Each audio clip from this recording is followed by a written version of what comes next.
Good morning, ladies and gentlemen. We'll go this order. Is that okay? And welcome to the Psi Auditorium, and welcome to Harvard. Thank you all for coming. It's wonderful to see such a breadth of faces and personalities in the room.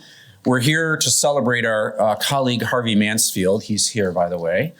And in his, he's in the midst of his 7th decade at Harvard. And I'm sure there will be many to come. Before beginning with the first panel, I want to start with a couple notes of thanks. The first is, by the way, I'm Dan Carpenter. I'm the chair of the government department. That's not really necessary to know. Before I begin, two notes of thanks. The first is to Bill Kristol, who helped organize this, was a shoulder for me to lean on at moments of academic insanity. More on that in a moment. And is really quite a Renaissance man. As you know, he studied political philosophy here with Harvey. He's had a rich career as a public intellectual. I heartily recommend Conversations with Bill Kristol, which is a sort of a podcast video series. Really a man of many talents. And as Anna reminded me last night, he's actually switched parties. So he's actually able to function in multiple registers at many times. So thank you, Bill. In all due sincerity, it was a lot of work and I appreciate it. The other really that just special thanks has to go to the ineffable Laura Donaldson, who's up there. You have to identify yourself. Come on, there you go. Let me say something for a moment about you academics.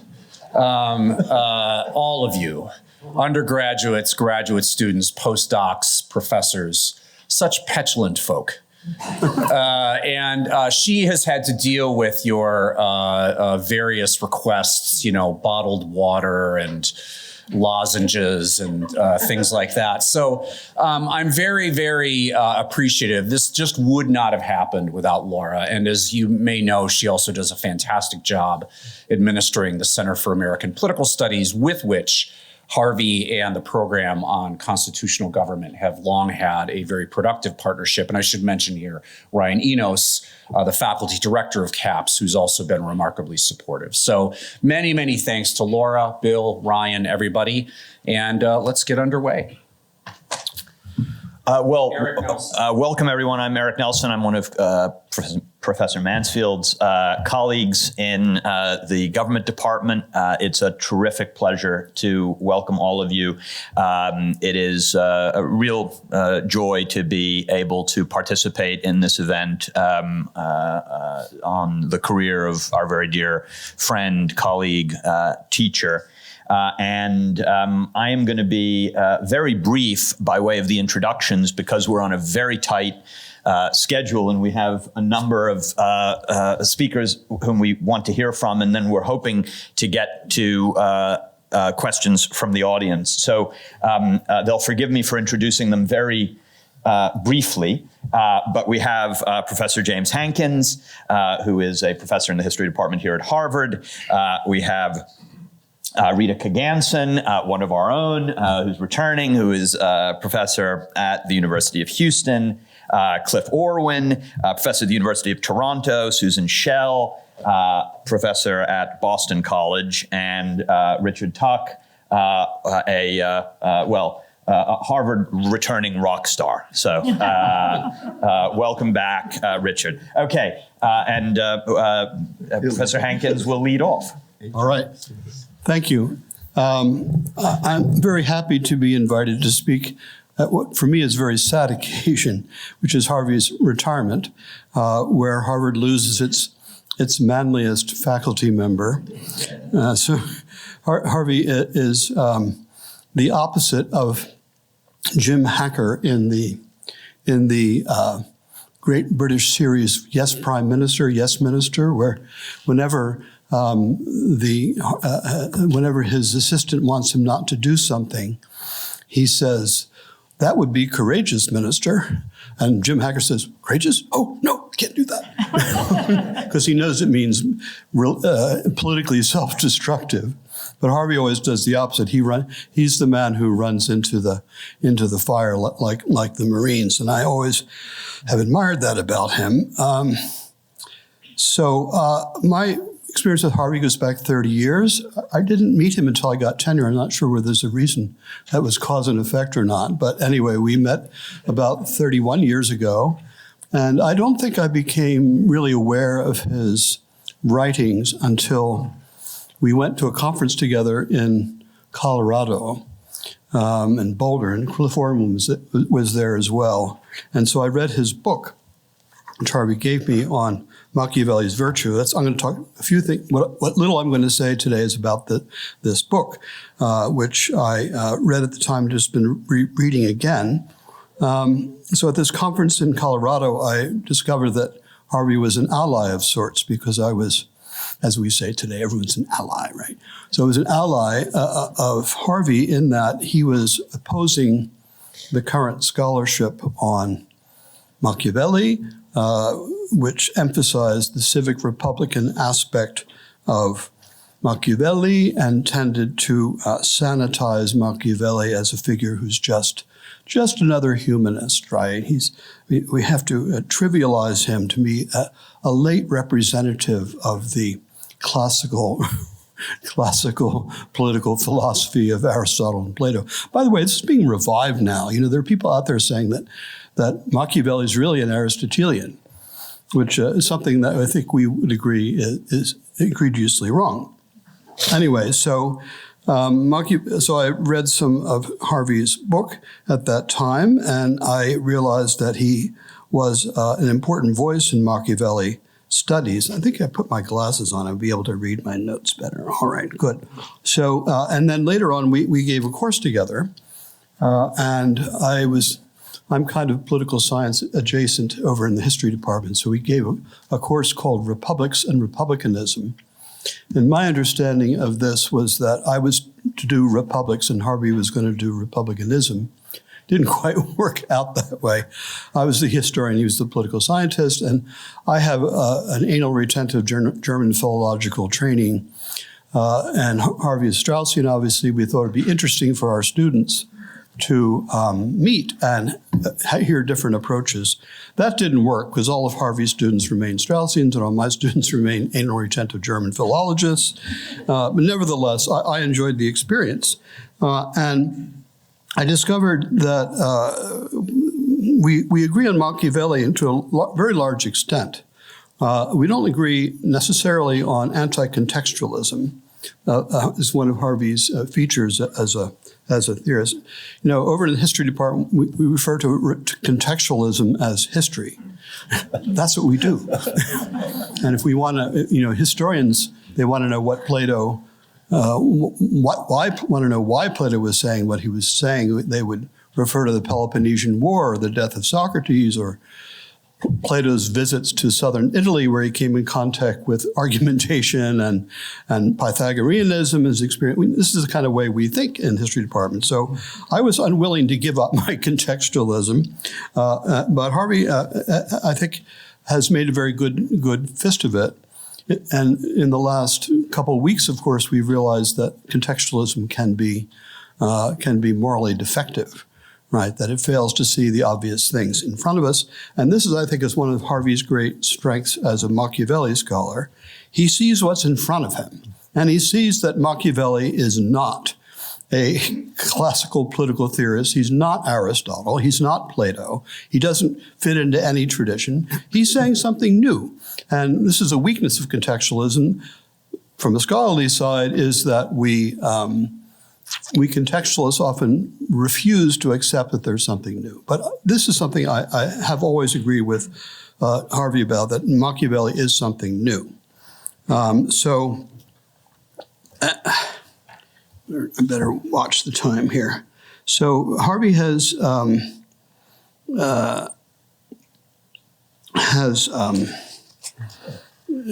commented on the problem of what we call in the history profession, the problem of counsel, that Machiavelli was faced with princes who are not necessarily smart. and not necessarily good. The humanist tradition worried about princes not being good. Machiavelli worried about princes not being smart. So he has elaborated this view of Machiavelli as a prince behind the scenes, trying to change the ideological atmosphere of the time, something Harvey himself does, in case we haven't noticed. And he does these in really beautiful writing. I wanted to comment, I hope that someone else will comment on the writing, but I've always loved Harvey's writing. It's very elegant, it has this kind of incantatory quality, even when writing for the Wall Street Journal. It's rather seductive, and he has all these arresting phrases and paradoxical phrases which are designed to make you think. I'm just going to read one.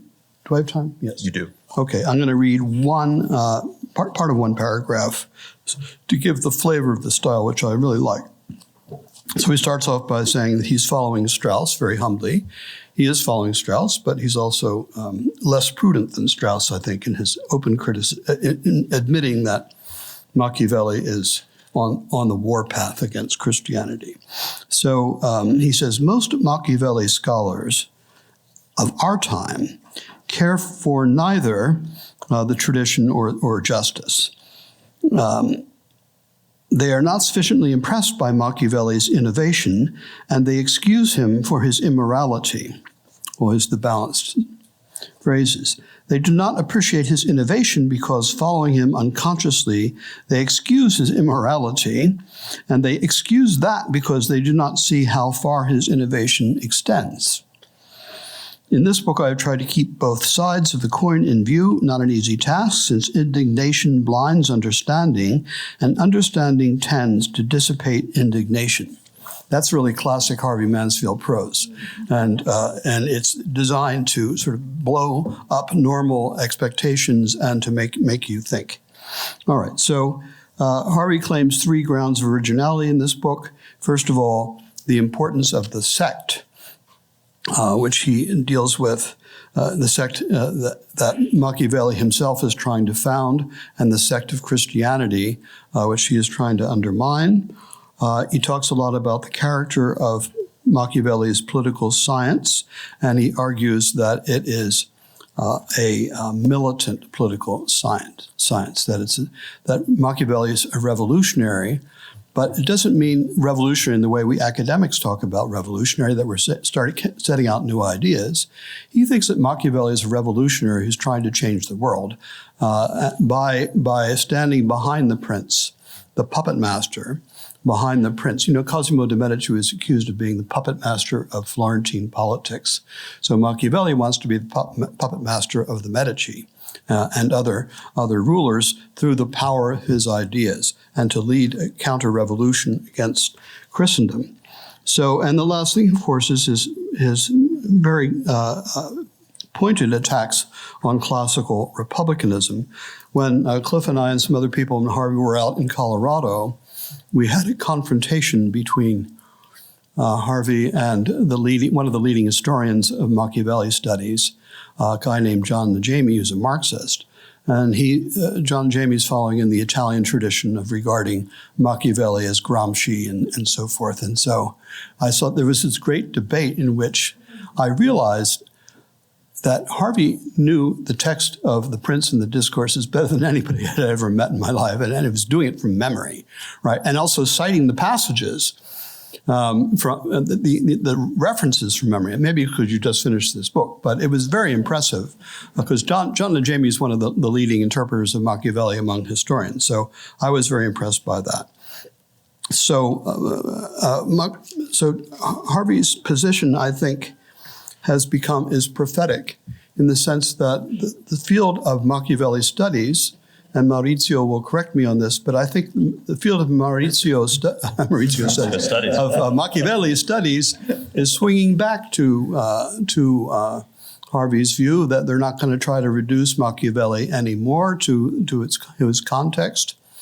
Robert Black, who's written the best recent biography of Machiavelli, has completely overturned the traditional position. There was an Italian scholar named Roberto Ridolfi, who's the most famous biographer of Machiavelli in Italian. He's been translated into every language. There are 15 editions.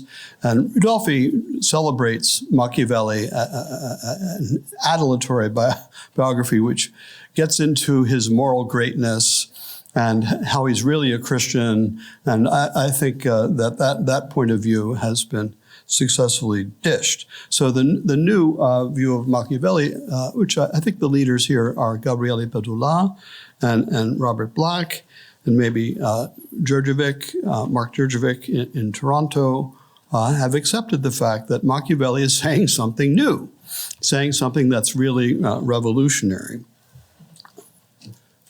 More time?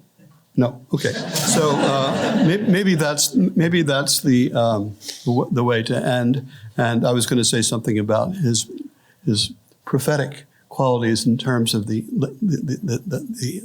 character of modern political science, but I will shut up. Okay. Well, it goes against all my principles to cut you off, but right. We have to keep mercilessly to 7 minutes apiece. All right. So I will stop. I just wanted to thank Harvey for his manliness at Harvard over many years. Rita. Okay. Well, I was confident that my colleagues would discuss Harvey's major themes and works, so I wanted to draw attention to a couple of deep cuts that have been particularly valuable to me in my own thinking. And in particular, there are two articles that Harvey wrote that I think deserve more attention than they've received for how they illuminate the origins of the modern state. These are his articles about Hobbes and the Science of Indirect Government and Machiavelli and the Impersonal State, both published in the American Political Science Review a long time ago. In the essay on the impersonal state, Harvey shows how Machiavelli's use of Stato bridges the gap between the traditional idea of the state as defined by the character of its rulers and the modern idea of the state as a kind of flexible container for territory, people, and institutions that's available to be ruled by anyone who manages to take power in it. Harvey points out that while Machiavelli does sometimes speak of the state as belonging to a prince or a people, he also speaks of it as a standalone entity waiting to be acquired by an entrepreneurial prince. He says Machiavelli's step towards the impersonality of the modern state can be seen in his impartial advice to all parties and persons to acquire when they can. And the essay on indirect government argues that Hobbes inaugurates the modern idea of representative government by consent, or rather by authorization. He does this in order to defeat clerical control of public opinion and the violent conflicts that resulted from it, and to replace it with control by the sovereign. Since the sovereign is only the impersonal office of the sovereign representative who represents the people are really being ruled by themselves, only at a slight but significant remove, which is to say indirectly. Hobbes's account of the laws of nature established that this is the only basis for government that's supportable by reason. And agreement on this point obviates the need of further public controversy over the ends of government, or over much of anything of public significance, since it gives the sovereign control of public opinion to decide all such controversies on the people's behalf. Harvey says, it might seem that government by consent of the people rests on the political opinion of the people, but Hobbes tried to prevent this consequence. But, Harvey admits, Hobbes has been completely unsuccessful in keeping political controversy within the limits of his doctrine. So public opinion escaped very quickly from under the thumb of the Hobbesian sovereign. Locke already thought that a sovereign couldn't control public opinion, and Rousseau upgraded public opinion to the status of the queen of the world, suggesting that it might even be more truly sovereign than the constituted sovereign. But while the Hobbesian project of restraining public opinion that Harvey described failed, the development of indirect and impersonal government succeeded wildly. Hobbes's philosophy was successful in undermining the other authorities that shaped and restrained opinion, like the clergy, the schools, and all the intermediary associations and corporations that Hobbes compared to worms in the entrails of a natural man. Expelling or at least demoting these parasitic competing sources of public opinion would leave, Hobbes hoped, only the sovereign in control. But this very delegitimization of other sources, combined with the development of an impersonal sovereign who governs directly, only strengthened and elevated the authoritative force of public opinion. So although Hobbes's government by consent was not intended to rest on the political opinions of the people, quite the opposite, it nonetheless ended up resting on public opinion in practice, or it couldn't help doing so. But even in the most impersonal and indirect state, some authorities can never be fully depersonalized nor simply dispensed with. So one such authority is pedagogical authority, the authority of teachers. All teachers are personal authorities to some extent, even dead ones like Hobbes and Machiavelli. Hobbes teaches his readers to appreciate the benefits of conceiving of political rule as contained in the office of the sovereign representative. But there can be no analogous office of the Hobbesian representative to replace Hobbes himself. No matter how long after Hobbes' death we happen to be born, we have to recur to Hobbes' own books to learn what he teaches. No synopsis or imitation will suffice. Such is the necessarily personal nature of pedagogical authority. So I would like to conclude with a few words about Harvey as an exerciser of pedagogical authority, that is, as a teacher. So even though pedagogical authority can't be depersonalized, that doesn't mean it isn't still a problem for modern democratic societies that have developed out of Hobbes' thought. In a regime that values impersonal and indirect government, it's not easy to be a good teacher because a teacher always bears some resemblance to a tyrant, and so always risks arousing the resentment of students. To use pedagogical authority effectively in a democracy, you have to compromise with democracy's prejudice against authority. Some people, under the pressure of this prejudice, simply surrender their authority. They adopt their students' fashions and demeanors and put themselves on a first-name basis with them. They take Steve Buscemi's "how do you do, fellow kids" approach. Harvey, of course, would never be seen teaching in shorts and flip-flops, and no student could call him Harvey either. But he's both unobtrusive and generous with his students without either lording it over them or renouncing his authority. Now, some people complain that Harvey is too unobtrusive, that he never talks. But I remember one time when I was a graduate student, Harvey invited, actually it was Maurizio Viroli, to give a lecture for PCG and had a dinner for him afterwards at his house. And Viroli was a very animated conversationalist, and he entertained the entire table all night, and Harvey intervened very little. And I walked home that evening with a graduate student friend of mine who had come to the dinner but wasn't familiar with Harvey. And she said she was amazed by Harvey's self-restraint because he was the only Harvard professor she'd ever encountered who was gracious enough not to dominate a discussion and to let the guest of honor have the honor of not being talked over and contradicted all evening. Harvey's generosity included always inviting students to dinners like that one, as well as to parties and to reading groups, to serve us good wine and excellent food in a beautiful house. Now, to be fair, the excellent food and the beautiful house were mainly Anna's doing, since the virtues of Harvey's cooking can only be fully appreciated by connoisseurs of hot dogs. But the wine was Harvey's, and more importantly, the conversation and the camaraderie. Harvey introduced students to the speakers that he invited, and he encouraged his students' friendships with each other. His house was a very warm place in the often cold climate of Harvard. So surrendering pedagogical authority is wanting to be like your students. Maintaining it is to make your students want to be like you. The best pedagogical authority harnesses this kind of personal admiration to orient students towards things above public opinion, above the public opinion that rules in indirect and impersonal regimes. Harvey's virtue as a teacher, I think, is that he's easy to admire and difficult to resent. But admiring him requires taking seriously what he takes seriously and admires, which is political philosophy.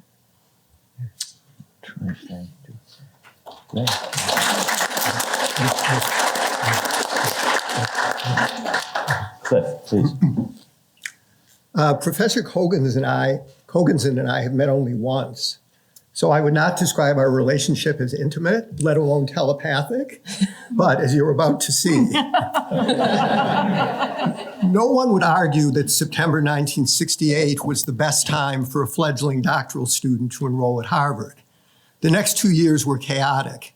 In both years, final exams would be canceled by a supine administration in the face of the antics of student radicals. In the midst of this chaos stood Harvey, firmly unabashed. His personal style was sui generis. I could describe him as a gentleman, with all the reticence and deference to tradition, including Harvard tradition, that you'd expect in a gentleman. He was formal toward male students, courtly toward female ones.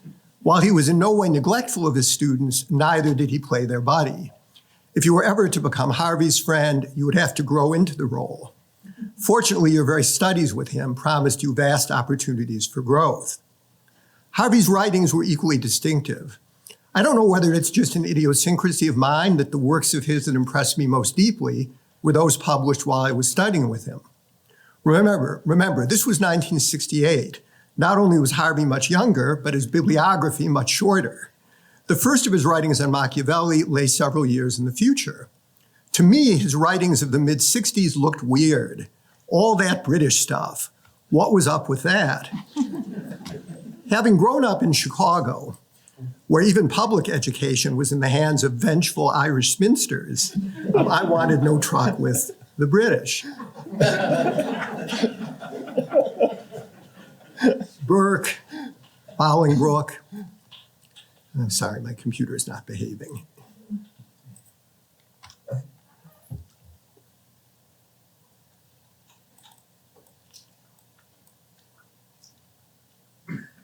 Besides, studying with Alan Bloom at Cornell had intoxicated me with reading great books, capital G, capital B, Plato, Shakespeare, Rousseau, Nietzsche, Burke, Bolingbroke.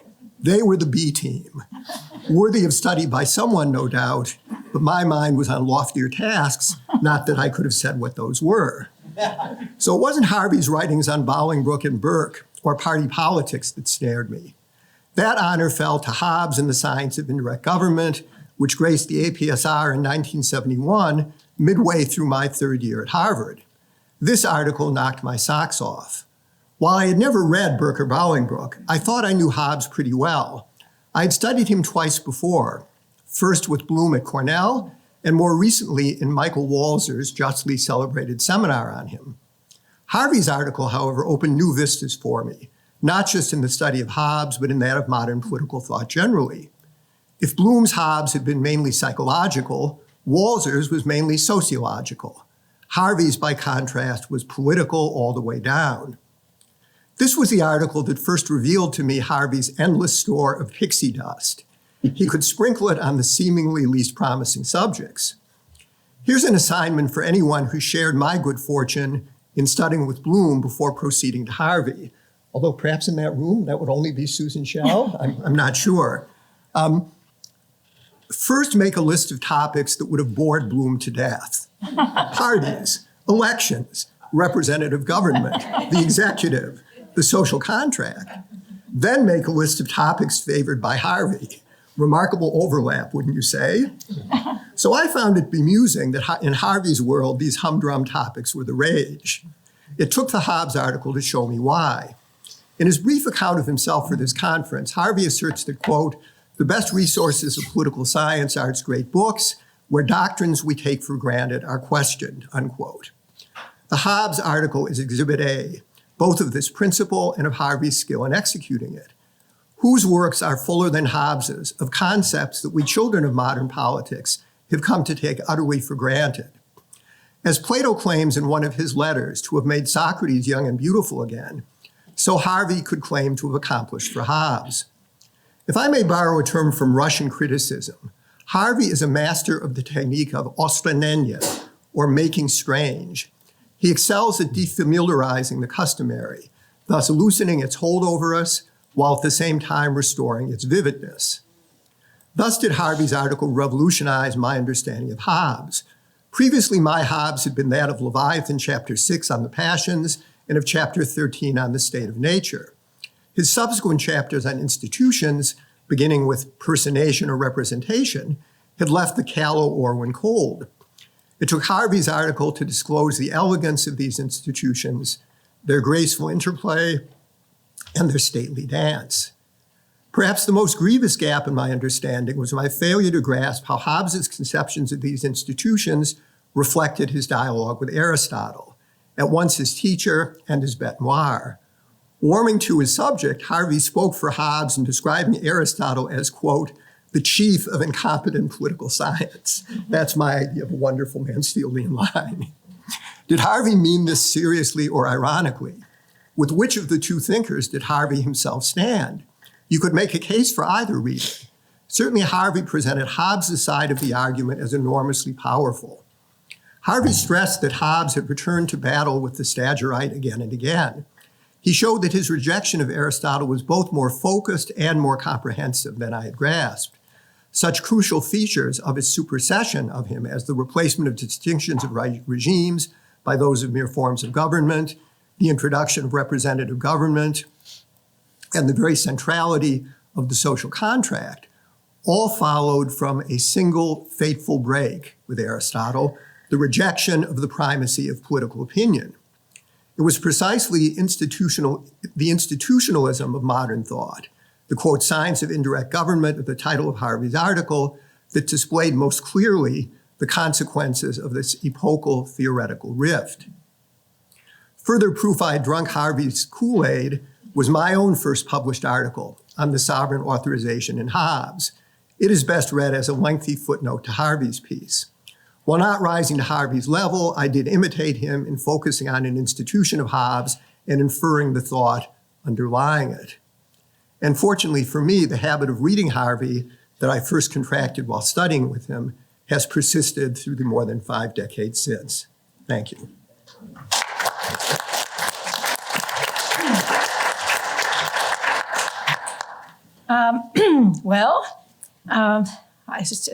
As a child of 1968, I share all of that, and we'll now go on to add my own little footnote.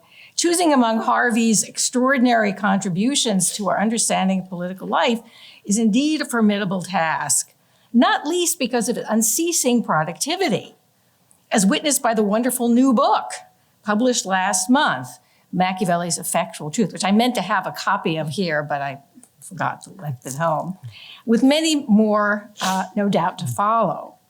Machiavelli's Effectual Truth not only sheds additional light on that seemingly innocuous phrase, to whose critical importance Harvey was, I think, the first to draw serious attention, it also makes newly evident that notion's link to current understandings of the role of government and executive power, as well as to modern realism in its many guises.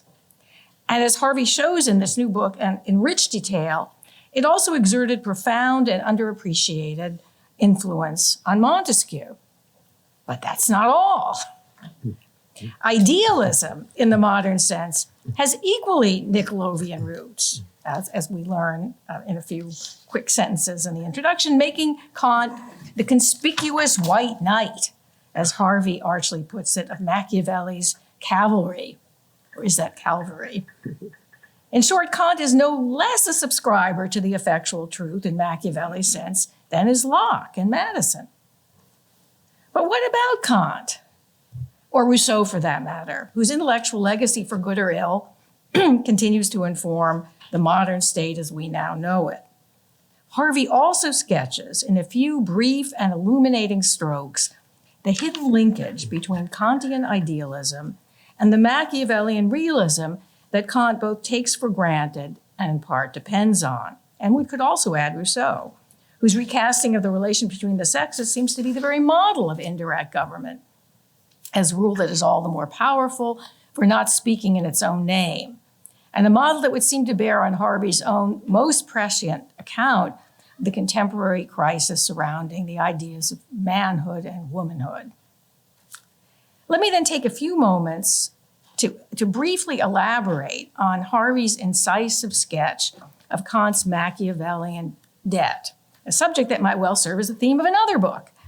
Here are 4 of what I take to be Harvey's chief suggestions. First, that insofar as Machiavellian realism takes on the project of transforming the world in accordance with a plan, it is also necessarily idealistic and in a new, specifically modern way. 2, that inasmuch as it aims to be effective, that is, to work through the forces of nature, Machiavelli's idealism is also necessarily materialistic. 3rd, that insofar as it means to conquer fortune, Machiavellian realism replaces the classical distinction between nature and chance with the simplifying but also highly ambiguous concept of necessity. Necessity, on Harvey's reading, has the dual function, and many more functions, but at least these, the dual function of both excusing or deflecting responsibility and giving new scope to human virtue through the anticipation of necessities before they arise. 4, that given, quote, the tenacity with which most people cling to morality, quoting Harvey, unquote, Kant's new kind of moral necessity, grounded in reason alone, can be more effectual in the long run than Machiavellian realism narrowly construed. Thanks to Kant's promised reconciliation through history of man's natural asocial sociability on the one hand, and his freedom, or the clinging of the people to morality, on the other. Kant, the errant knight, is thus no less a would-be founder, and hence a philosophic successor to Machiavelli, than more obvious or obviously moderate thinkers like Montesquieu and Tocqueville, though Kant's own moderation, even more than that of his teacher Rousseau, is admittedly less conspicuous than his idealism. How then might that alternative or supplementary line of descent through Rousseau, Herder, Kant, Hegel, and beyond provisionally be framed? And beginning with Harvey's own suggestion, both as to the tenacity of popular moralism and its link to the two basic humors, as Machiavelli sees it, that is, the wish to oppress and the wish not to be oppressed. This difference on Harvey's account stems mainly, if not solely, from the latter's weakness, or at least Harvey's account of Machiavelli, real or perceived, and inferior to virtue or imprezza, that is, to the imposition of form on a matter that is inherently recalcitrant to being formed. But what if virtue, literally understood as strength, has or can assume another intrinsically more stable form, namely the virtue of the people, whom Machiavelli calls più onesti, more decent than the great, whose desires, unlike those of I grandi, that is the people, can in principle be widely, if not universally, satisfied. Such, I would hazard, is the Rousseauian insight that Kant absorbed, and that forms the basis, in turn, of his own moralism, grounded in the rational idea of a kingdom of ends that is realizable in principle. Indeed, following Harvey's lead, one could perhaps with no less justice also trace Kant's vaunted transcendental idealism to Machiavelli's effectual truth.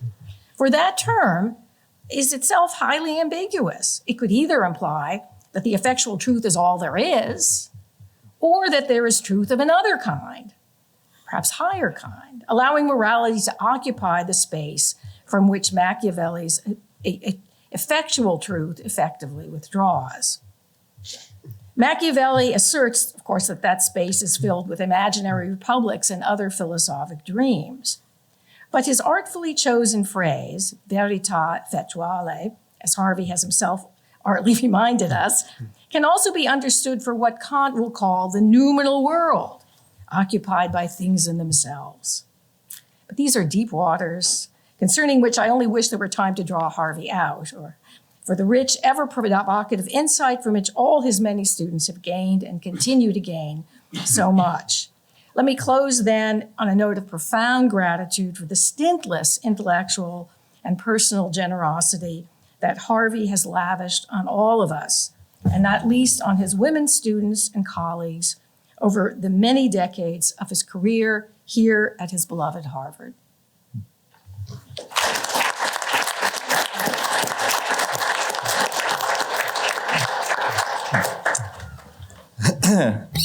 You remember that Jim, to start with, was talking a little bit about the familiar contest between Harvey and contextualism.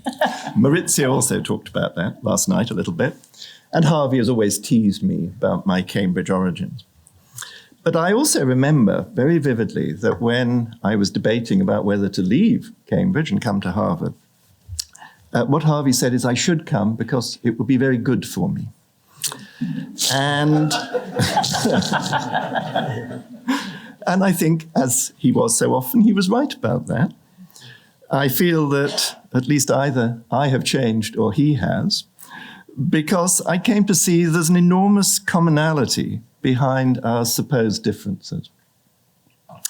And what I want to do is to say a little bit about that, because I think it's the thing I've come really to realize about Harvey. Too late, actually, in a way. I wish I had talked to you more about many of these themes while we still had rooms close to one another on the fourth floor. First, I think it turns out, we always had common enemies. both methodologically and, it turns out, increasingly politically as well, surprisingly. I think it's worth remembering how Harvey began, at least as I understand it, as a political scientist, projecting a work on Weber and US parties. I think actually Harvey on Weber would be a really interesting conversation, actually. And it's something that has slipped through the literature. But he became a political theorist or historian of political thought, an apostate political scientist, you might say, which he has remained, after reading, and I was struck by this, not actually meeting Strauss, so that it was reading the book that made an enormous difference to him. I think there was remarkably little serious history of political theory in the English-speaking world, either in America or in Britain, in the 1950s. By serious, I mean political theory that saw itself as having a serious purpose. I don't know what Harvey read as an undergraduate. I'd like to know that in this area. But you can see, I think, in retrospect, why someone opening Strauss's Natural Right and History would, in this respect, have a revelation, in the sense that they could see that political theory and its history doesn't consist simply of an analysis of existing politics, greater systematization of the theory, an account of the history of the development of these institutions, whatever, but at some level sought to transform politics or the way of life that people have in the modern world, that it offers, in a sense, a master discipline. And that's a very, very exciting sight, even if you don't accept the substance, or not all at least the substance, of what Strauss went on to say. The sense of the seriousness and the importance of the project, I have come to see as enormously important and influential. The thing was that both in England, in the US, I think the master discipline of politics was positivist political science. And in the UK, the master discipline was what you might call Oxford analytic philosophy. Neither very interested in, or neither thought that history and the historical imagination, historical understanding, was going to have very much purchase on modern politics. The curious thing about Cambridge, which I came out of in the late 60s, is that there was a great deal of skepticism and hostility to positivist political science. I mean, that is actually the theme, if you read them carefully, of the early works in the 60s of people like, well, starting with John Pocock, Laslett, Quentin, Skinner, John Donne, etc., all that crowd. But it didn't issue, at least at first, it didn't issue in a sense that doing the history of political thought would have a proper critical purchase on modern politics and be able to say something about it. In fact, Quentin famously, in a remark he subsequently came to regret, I know, said that the implication of the way in which he wanted to write the history of political thought was, when it came to our own political theory, we had to do it ourselves. I mean, very famous line. As I said, he came to regret it, but it sort of captured something of that attitude. So there was a rather curious feature, that there was a skepticism about the positivists over there, but a refusal really to say that the historical inquiry, which was very exciting, you know, what people were doing was new. It seemed, again, to have a very serious point to it, but it didn't seem to have the critical edge. It should be said, the actual practice of that generation, and I think of my own generation even more, belied the program. That we actually all, in fact, we didn't spend our time reading 17th century pamphlets, as maybe we should have done. Indeed, I started doing that. It became extremely boring. That instead we read Hobbes, Machiavelli, Locke, as I said. But I came to realize when I came to America that the Straussian tradition had played an enormous important part within the United States intellectual life, because you might say it preserved or recreated the importance of a historical theoretic vision in the wasteland of American positivist political science. It kept the torch burning, and that was an enormously important thing that it did. And Harvey was first among equals, but maybe first without equals. in doing that. And I also came to think that he was right to be wary of crude contextualism. As I said, because the danger of it, like positivist political science, was that it too ran the risk of eliminating the critical edge that comes from a proper understanding of the way we can read these writers. I mean, I haven't got time to say more about that. That's something I've thought about a lot in recent years. That my own view is, and in a way it's like what Jim was saying, to read a work in its context is to see surprising things about it, often. It's not actually to lose the sense of originality. From our point of view, it's to gain a sense of the originality, because we suddenly see, gosh, here is someone who is in fact talking about this feature of 17th century politics. We hadn't sort of quite seen that before, but that feature of 17th century politics turns out to be very important when we start thinking about our own politics. And we're beginning to get an idea through these texts, which is surprising, critical, original, which we can't get by doing it ourselves, to go back to Quentin's remark. I don't think we can do it through political philosophy as understood in philosophy departments, because that tends merely to reproduce a set of conventional beliefs which we can undermine by reading these works in particular ways. And there are many different ways of reading them. But as long as they're read with this critical or undermining character, I think we're all doing something rather similar. The other curious thing, though, is not only did I come to see that in some sense, methodologically, we were converging, that I deeply respected what Harvey and some of the other Straussians were doing.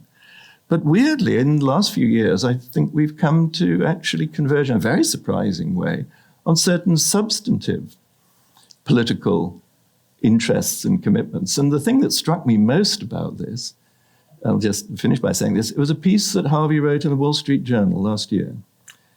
You may have read it, on why we shouldn't use opinion polls instead of elections. Now, what actually astonished me about this was I didn't know that Harvey had been thinking about this, but I'd actually already been thinking and indeed writing exactly the same thing in the lectures I gave at Princeton in 2019, which of course hadn't been published, are about to be published. Exactly this question of how strange it is that we have a representative system, opinion polling and so on, which from some perspectives ought to be superior to the business of voting. And Harvey saw that puzzle. He saw that, as far as I could see, apart from myself. And it should be said, actually, I don't know if you know this, Harvey, Isaac Asimov. Did you ever read his short story on the elector? Did you know that he wrote it shortly after the Eisenhower-Adlai-Stevenson election, when CBS, I think, predicted the result for the first time.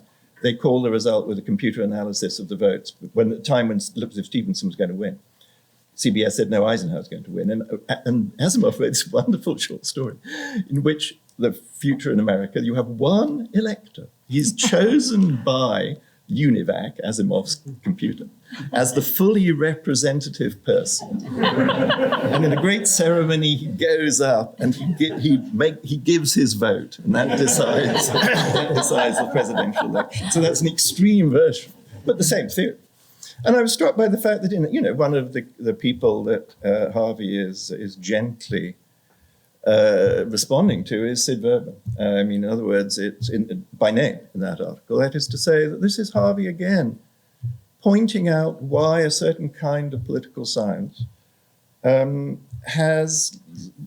see some of the fundamental features about our politics. It can't, given its assumptions, explain why it's the case, that it's tremendously important that we all go and vote rather than merely sit back and be represented by some mechanical system like opinion polls or Asimov's individual voter. So I could name many other areas where I've begun to see this. But as I said, in a way I take from this a regret, because we've spent many years sitting in faculty meetings, being neighbors on the fourth floor. And it turns out we had much more to say to one another than I had ever realized. So I'm sorry about that, Harvey, but I'm glad I can now pay my debt to you.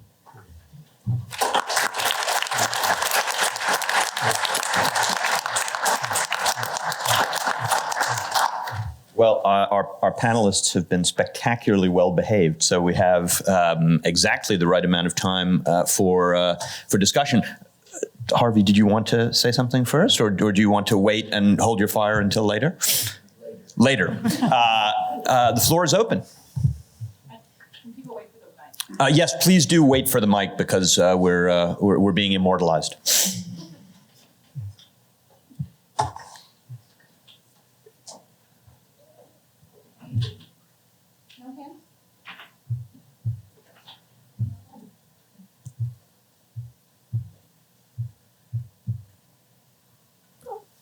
Oh, sorry, Russ, I thought that was a hand. Oh, yeah. I wondered if I could invite Harvey to say something about contextualism, since that was a theme.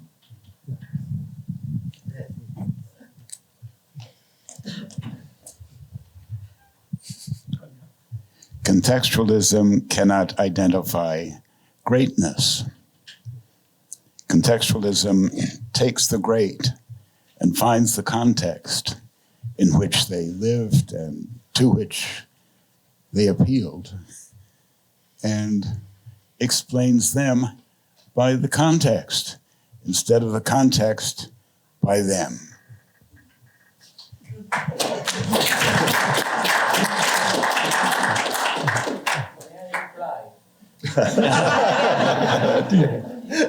Maurizio, sure, please. Why break the habit of a lifetime? Yes.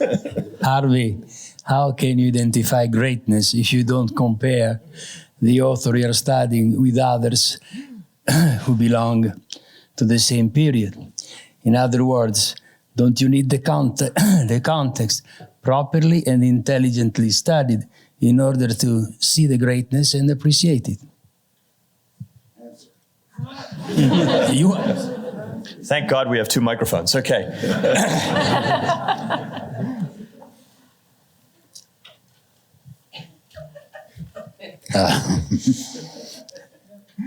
The context should be studied from the standpoint of the great man who transcends it. He knows it better than we do, or than we can find without his help. So if you want to know Machiavelli's context, look at what Machiavelli says about his context, at least to begin with. That's the way to do it.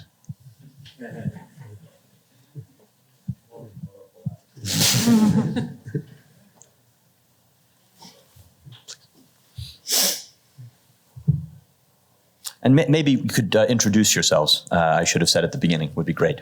Hi, I'm Vicki Sullivan of Tufts University, and I'm really pleased and honored to be here. And I write on Machiavelli myself, so I owe a huge debt to Professor Mansfield. And I feel as though I knew him well before I ever met him, having read his books very, very, very carefully. But I'm wondering whether there's actually sort of a way to reconcile contextualism and textualism in that the writer sort of gives you the context, not only the great people he's responding to, but also really important events that we need to know more about, and they sort of, assume that we should. The Alexander's conquests, for example, the rise of Christianity. And so I wonder whether that's really a way to reconcile textualism and contextualism. In other words, if you just take the book and don't look beyond that and don't even look where the author is pointing, you're not going to see everything the author wants you to point out.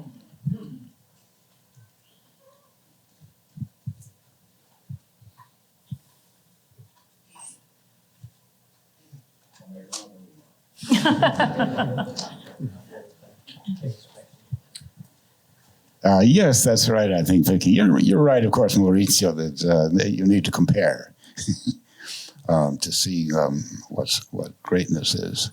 But if you look at what Machiavelli considers to be his context, you do find it's Aristotle and Plato, the ancient authors that he read and he speaks of in his famous letter of December 10, 1513, in which he describes a day in his life and ends by saying that he goes to his study, puts on courtly robes, and reads the ancient authors, and he asks them questions, and they, in their humanity, answer me.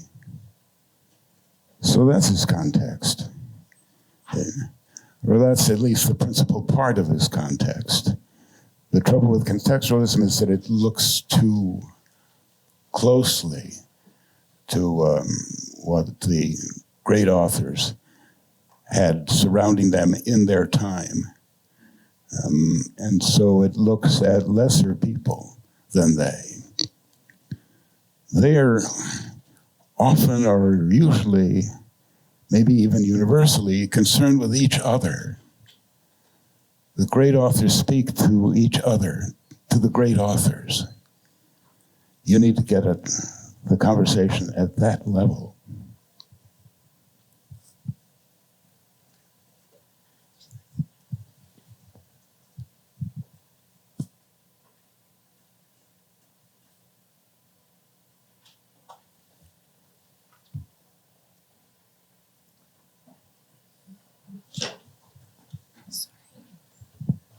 Paul Carice, I'm at Arizona State University, but was here in the Boston area for doctoral studies at Boston College.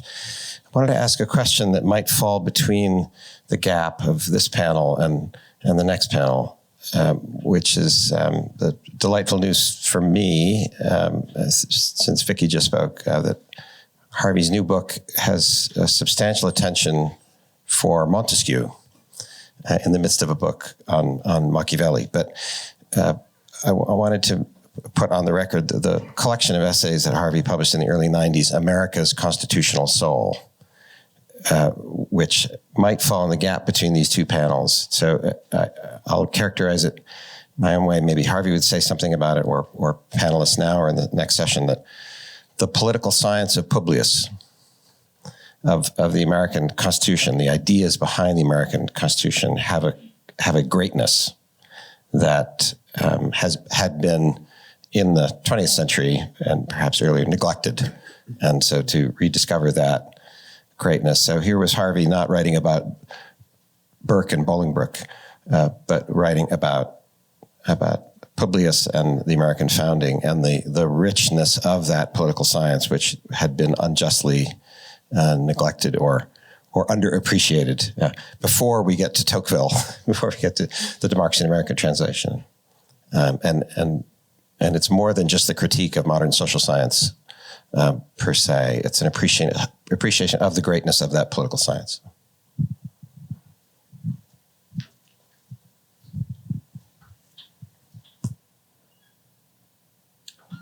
Yes, we have.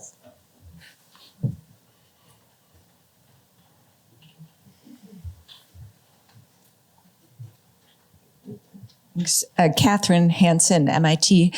I just wanted to mention that when Harvey started talking about retiring, I was trying to talk him out of it because he's such a great teacher. He still has so many wonderful students flocking to him. And even at 91, he's just in the most incredible shape. And he said that no, he thought it was time to retire, but his reason was not that it was time to take a rest, that he'd done enough. It was that he needed time to write 3 more books. And so I wonder if he could tell us all a little bit about those 3 books that are in the works, what we still have to look forward to in the Mansfield oeuvre.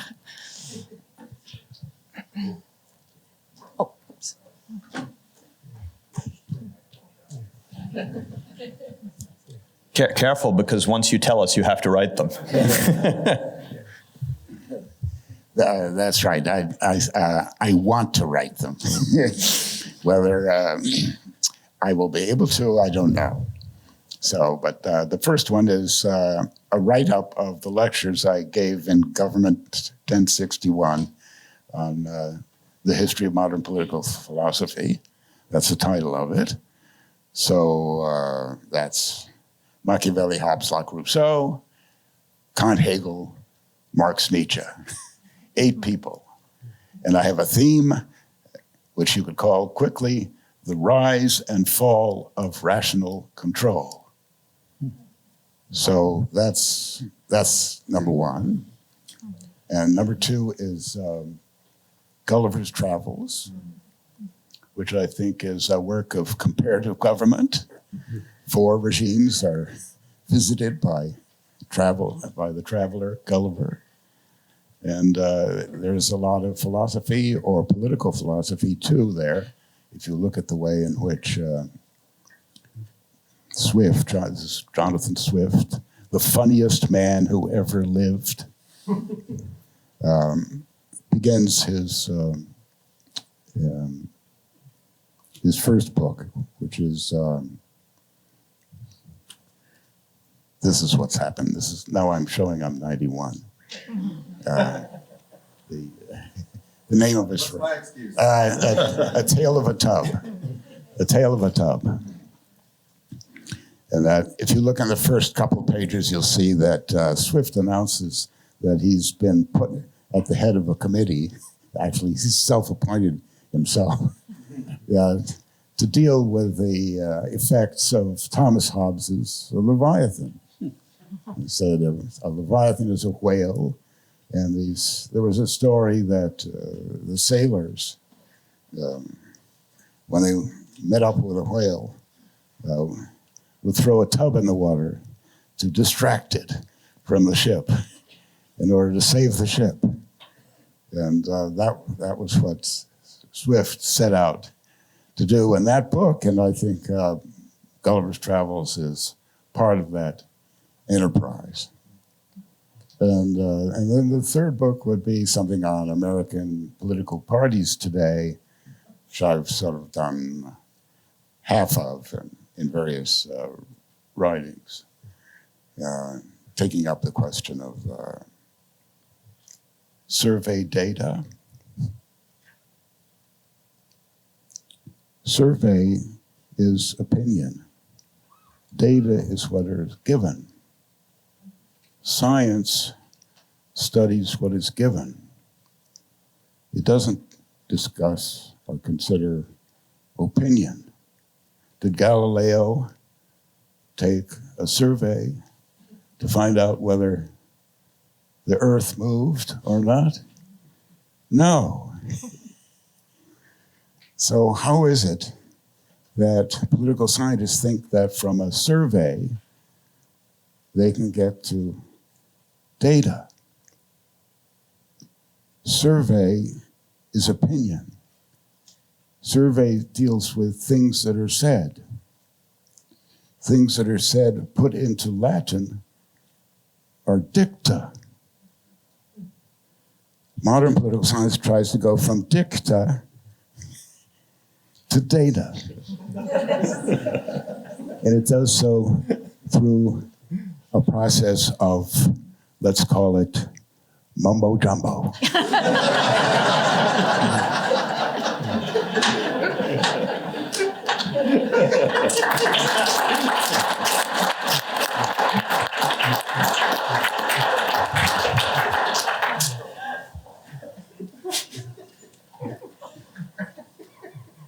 I'm avoiding the political scientists. Anyway, other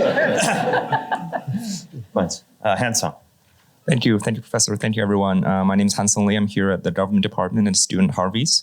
I remember the first time I met Harvey, he told me that as a teacher, his effectual truth is his students. And he pointed to the pictures of his students on the shelf in his office, and that deeply touched me. And something about pedagogy was mentioned here, and the similarity and the parallel to political authority. So I want to ask a question from the perspective of students. The Athenian aristocratic youths who were being hunted down in the streets of Athens, they didn't have the corpus of Plato, so they only relied on dialogues. Alexander had recourse to some notes, but he also had dialogues in the cave. When it comes to Machiavelli, he was educated, contextually speaking, was educated in the curricula of rhetoric and grammar. In Firenze, at the time, was the center of these teachings, but he also speak with the ancients and learn from the ancients through dialogues in the evening when he put on this robe and actually go into the palace of knowledge and truth. So I wonder, my question for either the panelists or for Harvey himself is, as a student, you have a dialogical teacher who is alive, and all the teachers here and my own teachers who have conversations with me, but you also have teachers from the ancients with whom you're as a Strauss, and you're supposed to be able to dialogue with them in the evening at least, if not during the day. What is the difference between those experiences, and how do you mix and match those experiences to realize your own effectual truth as students who are going on to different enterprises? Thank you.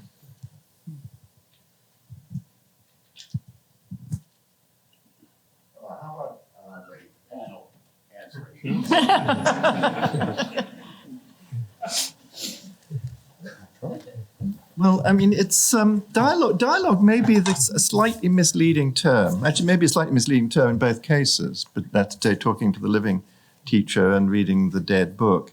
I mean, one curious thing I have discovered. Well, do you remember? You might remember that it's sometimes the case that writers see that readers understand them better than they understood themselves. This was, I think, Eliot says this somewhere. I'm feeling Auden says it somewhere too. That sometimes living people, real people, act in a way out of instinct. They have a sense of what's important, and it's somewhat fleeting. I mean, I myself have come to, sort of, in a sense, make sense of my own views in retrospect. I mean, I'm kind of living a Hegelian life, that it all seems to make sense. The older one gets, one starts to see the point of it. So that I think there isn't, one shouldn't have too kind of stylized, concretized picture in which, the wise person says something and then there's a back and forth. It's not, at least my experience, it's not quite like that, talking to real people. And it's not quite like that reading a book either. That there's always openness. You might find something, some interesting manuscript which shows that what they thought isn't the case, and so on. So I think in a sense, you're thinking in somewhat stylized terms rather than the looseness, the oddness, the oddity of actually talking to people and reading books. Jim. So I think you officially have the last word. Oh dear. The first and the last word. So dear, I don't feel adequate. Oh, you have the second. You have the penultimate word. All right, good, excellent. So I was just going to comment that the ancients distinguished between Aristotelian dialogue, where a master is asked questions by his students, and this is what Cicero does. This is what Machiavelli does in The Art of War. There's someone who knows the answers, and you ask questions, and it's informational exchange. But then there's also the Socratic dialogue, which we think of as a kind of cross-examination of experts and the exposure of their ignorance. But Socrates and Plato place great emphasis in Socratic dialogue on love between the master and the student, and that the master has to care about the soul of the student. And that's something that Aristotle didn't dream of, I don't think, but something that we find in the teaching of Harvey Mansfield. And very quickly, Rita and Cliff. Yep. Okay, well, so in the spirit of Vicky, also as a woman, I feel that I'm compelled to reconcile the dueling men here who are fighting, the contextualists and the Straussians. And the one suggestion that I would offer to do that is that you can see even in this room, and this has always been the case in the government department, that many people who studied with Harvey also studied with Richard. And that both of them were on many committees, and then Eric, when he came later, I think there are at least 5 or 6 people in this room who've had that experience. And so to the degree that Straussianism and contextualism are opposed, I think there's also a very important degree to which they're reconcilable, and that we can see that in the effectual truth of both of your students. Bravo. I wanted to respond to Mr. Lee's question. Why not combine the two? They are quite different, but they can be combined. So my closest colleague at Toronto, Ryan Ballard, and I get together with our students informally to read old texts. The students get the benefit of our superior expertise. We get the benefit of their freshness and enthusiasm. In this informal circumstance, we're relatively equals, conventionally speaking. And there's a passage in Xenophon's Memorabilia, which should probably be better known, where Socrates says that he himself gets together with his friends to read old books, and sort of presents this as the peak experience of his life. So I'm sure there are many other people here who have experience of this. So that's what I would suggest to you, is to sort of combine the benefits of both activities. Well, thank you all so much. Thank you to the panelists for getting us off to such a fantastic start. Thank you to Harvey for his contributions. And we now have a break exactly on time. And please join us for the second panel immediately after.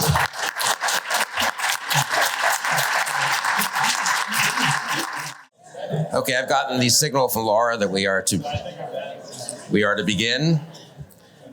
I'm Bill Kristol. Welcome to the second panel on celebration on, but even more important, Harvey's insistence, reflection about the work and career of Harvey Mansfield. Thank you all for coming. Thank you, Dan, and the government department for organizing this and putting on this wonderful event.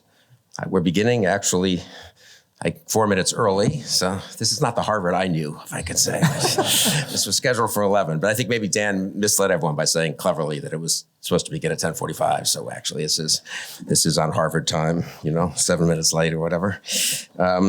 So we'll get right to it. I'm joined here by Harvard colleagues of Harvey Mansfield, Harvard grad students of Harvey Mansfield, and Harvard undergraduate students of Harvey Mansfield. It's a very diverse group, very Harvard-centric group, but maybe that's appropriate for Harvey, who spent, as Dan said, has spent 7 decades here at Harvard. And while his thought has ranged so widely and broadly from Aristotle to Machiavelli to Tocqueville to Swift, from the American founding to current issues in American politics, and so forth. His feet have always been firmly planted here at Harvard. So it's appropriate at Harvard that we celebrate him as a Harvard teacher and professor, as well as a very important, obviously, thinker way beyond Harvard. I don't want to shock anyone at Harvard by acknowledging that there's anything beyond Harvard, but the rest of the academy, the rest of the world, American public life elsewhere as well. So each of our panelists will speak for Dan was very insistent on 5 to 7 minutes, and Eric was very impressive in holding people to that on the first panel. I, in my new mode as a nice guy liberal, emailed my colleagues here that I thought they could take 8 to 10 minutes, and I got rebuked immediately. Like in 3 minutes, I got an email back from Michael Sandel. Now I'm being rebuked from the right by Michael Sandel. Bill, you got to be hard-headed about this, If you give them an inch, they'll take a mile, So we'll try to stick to 7 minutes. I will, like Eric, just introduce people by their title alone. They're all very well known here. Steve Ansolabehere, the professor of political science here at Harvard. Let's see, Shep Melnick, Boston College. Russ Muirhead, Dartmouth, Bryan, Garsten, Yale, and Michael Sandel, of course, who Michael and I were talking maybe is Harvey's longest serving colleague in the government department at this point, over 4 decades. So that I remember when Michael came here, so it makes one feel a little old. But so let's get right to business. Steve. Thank you very much. Great honor to be here. I love having Harvey as a colleague because we get to mix it up on occasional lunches, and hopefully you don't drift too far away. I missed having lunch with you during COVID because we were all separated, but now I hope we can start in again. I'm going to talk about the theme that was raised earlier, which is Harvey's thinking about American constitutional government. And that's really where the political science, I think, comes through quite forcefully in Harvey's writing, especially his most recent work, including the Wall Street Journal article that was mentioned. I'd read a longer version of that earlier that Harvey had passed my way, and I do hope that you find a place for the light of day for that, and also the article on parties, because I'll talk a little bit about that. Maybe this will spur you to write that third book that you were discussing. So Harvey, as you heard, is a critic of modern public opinion research. It was interesting, his answer went in a different direction than I thought it would, because as I read his writing on this, his answer is really quite different in the text. But then there's the dicta that we just heard.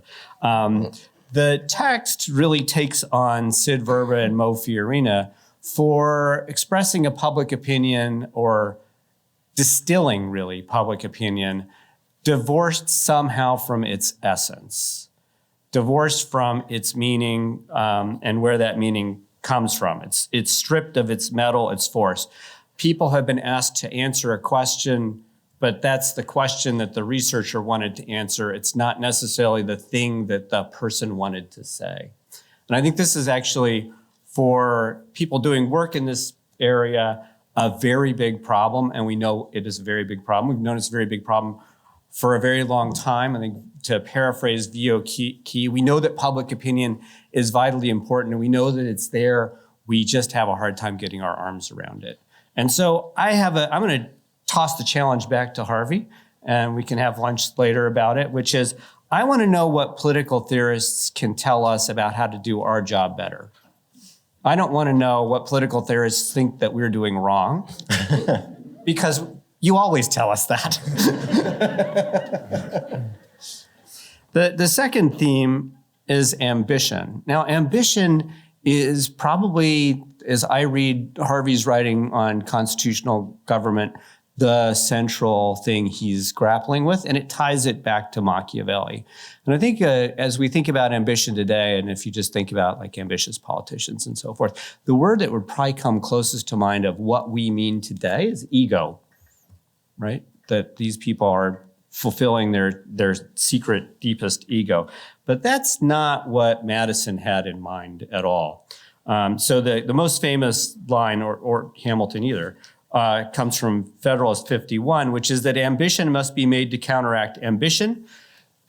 Usually we stop there. Don't. The interest of the man must be connected with the constitutional rights of the place. So we have a kind of Republican twist to this that's quite important. It may be a reflection on human nature that such devices should be necessary to control the abuses of government. So is this all just about ego? And I think the answer is yes. And one of the things that I learned from Harvey in graduate school was always to dig deeper in the text. So when you come across an important concept or idea, find out what it means and what it meant to the person who was writing the article or book. Madison was quite steeped in history. He read Cicero and other Roman authors quite closely. But what did ambition mean to the Romans? Ambition to the Romans meant something very different. And if you look up the root of the word, kind of confusing what ambition could be about. It comes from the root word ambare, or ambiri, which means to walk around. So how would walking around be related to our ambitions to get something done? Well, it turns out that ambire was also the term used for walking around collecting votes. So it was very much the most practical part of Roman political life, was going around and getting the support of other citizens. It was the expression of public opinion. So one other reading of Madison that Harvey's work has opened up is the possibility that we're really talking about something much more prosaic, which is people actually going around and collecting votes, and one group collecting votes to oppose another group. And that is really what is at the heart of the matter. Interestingly enough, we've recently seen people in the US House of Representatives show their mettle, their ability to collect votes. And I think what they're also lacking is something else that Harvey writes quite a bit about, which is virtu. They're not that good at it. Third theme that I'd like to call out in Harvey's recent writings, and one that I hope we can talk about further, is the place of political parties in the modern American setting, or really in any setting, which is, Harvey has a fantastic article, very thought-provoking, which argues that parties are conspiracies. And they are part of the whole. But one of the interesting aspects of conspiracy is that it is an attempt of a group to impose its will on the whole that is carried out clandestine, in private. And I think this conception of party opens up a different perspective on some of the critiques of things like campaign finance and so forth. It's what really bothers people is not corruption, it's the conspiratorial flavor of it and the conspiratorial flavor of many of the party actions. So I hope we can have a conversation later about what Harvey really thinks of the conspiracy and how to contain that conspiracy. So it's a third question I will put to you, either over lunch or when we have Q&A. Thank you, Harvey, for many, many years of the most thought-provoking conversation.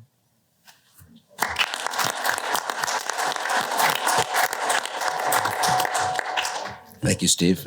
Shep. Steve and I are the only non-theorists here, and we are surrounded by all these brilliant and rhetorically gifted theorists. So it's a bit intimidating, but I will say, spending a lot of time around Harvey Mansfield, I've gotten used to feeling intimidated. And I assume that many of you have felt that same way too. Harvey Mansfield has been my teacher for 52 years and counting, because we now have a new source of his teaching. All of you have benefited from his writing and his brilliant lectures on great political philosophers, ancient and modern. But I want to emphasize that Harvey Mansfield is not just a political theorist. He is a political scientist from whom non-theorists can learn a great deal. And I would say that he's not just a critic of contemporary political science, he has offered some alternatives, some important insights that we can benefit. From his first course on forms of government to his last class on the political science of American democracy, he's tried to connect the grand themes of political philosophy to the operation of actual regimes, especially the American regime. The thinkers to which he devoted most attention, Aristotle, Machiavelli, Burke, Tocqueville, the authors of the Federalist Papers, are the ones who had most to say about what motivates people to engage in politics and how to construct the best regime in practice, not just in speech. Mansfield's understanding of the distinctive features of modern liberal democracy has helped him appreciate the founding principles of this novel form of government, the difficulties of establishing these regimes, the challenge of preserving them, and the peculiar operation of these regimes, features of contemporary liberal democracy that modern scientists has, for the most part, failed to appreciate. Now, I'll hasten to add that I'm not saying that Harvey Mansfield has a political methodology. Anyone who remembers his quip that studying methodology is like practicing seduction on an empty couch would stay clear of attributing that to him. But I do want to tick off a couple of things that political science needs to learn from Harvey Mansfield. One of these is an insight that comes from Plato, Aristotle, and Shakespeare, and I'd say probably Swift. That is the importance of Thumos as a powerful driver of political action. Fortunately, Bryan Garsten is going to explain this better than I ever could, so I will say no more on that subject right now. A second, more inconvenient theme comes from Machiavelli, how the ugly necessities of politics require the executive on occasion to execute people in order to faithfully execute the laws. Justice Scalia once wrote an article with the politically incorrect title, "Administrative Law is Not for Sissies." Mansfield and Machiavelli remind us that some features of governing, even in a decent constitutional government, are not for the squeamish. A third theme, and Steve mentioned this briefly, is parties and partisanship. Here, Harvey has drawn on Aristotle and Burke. In his recent work, Harvey has developed Aristotle's discussion of the underlying principles of the oligarchic and democratic parties. In his earliest work on Burke and Bolingbroke, he probed the paradoxes of party government by examining the arguments of Burke and, to a lesser extent, Jefferson. Party government, he showed, is not a natural, inevitable development of democratic politics. It requires a founding. And because it requires a founding, it requires a justification and a modification of previous expectations of Republican government. Finally, and most importantly, are Mansfield's insights on the underpinning of influential, resilient institutions, especially our constitutional institutions.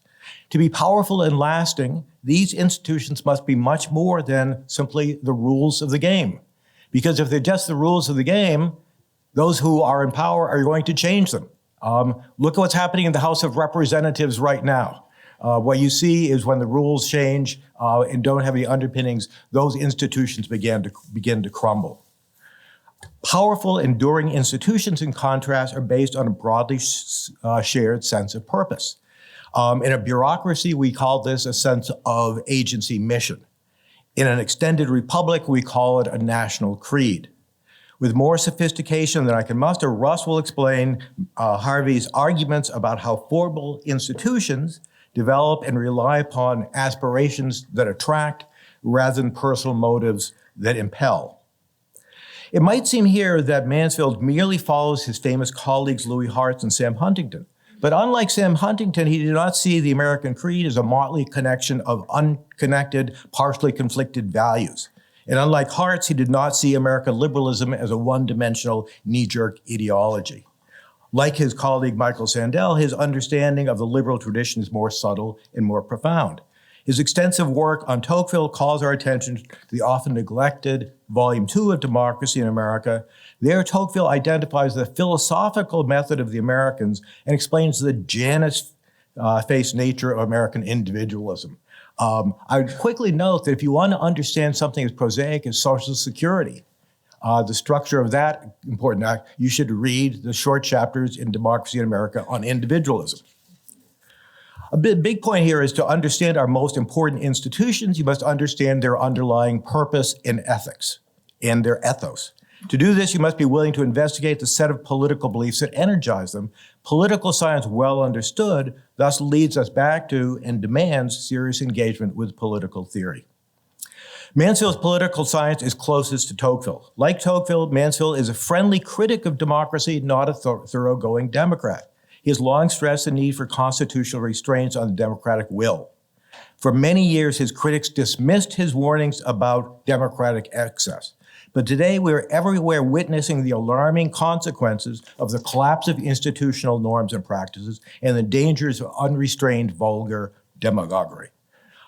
Mansfield closed his essay, Political Science and the Constitution, by warning that a political science that cannot appreciate the need for constitutional restraints on democracy cannot distinguish a demagogue from a statesman. Today, as demagoguery rears its ugly head and constitutional norms are everywhere under attack, we should return with new attention to the political science of Harvey Mansfield.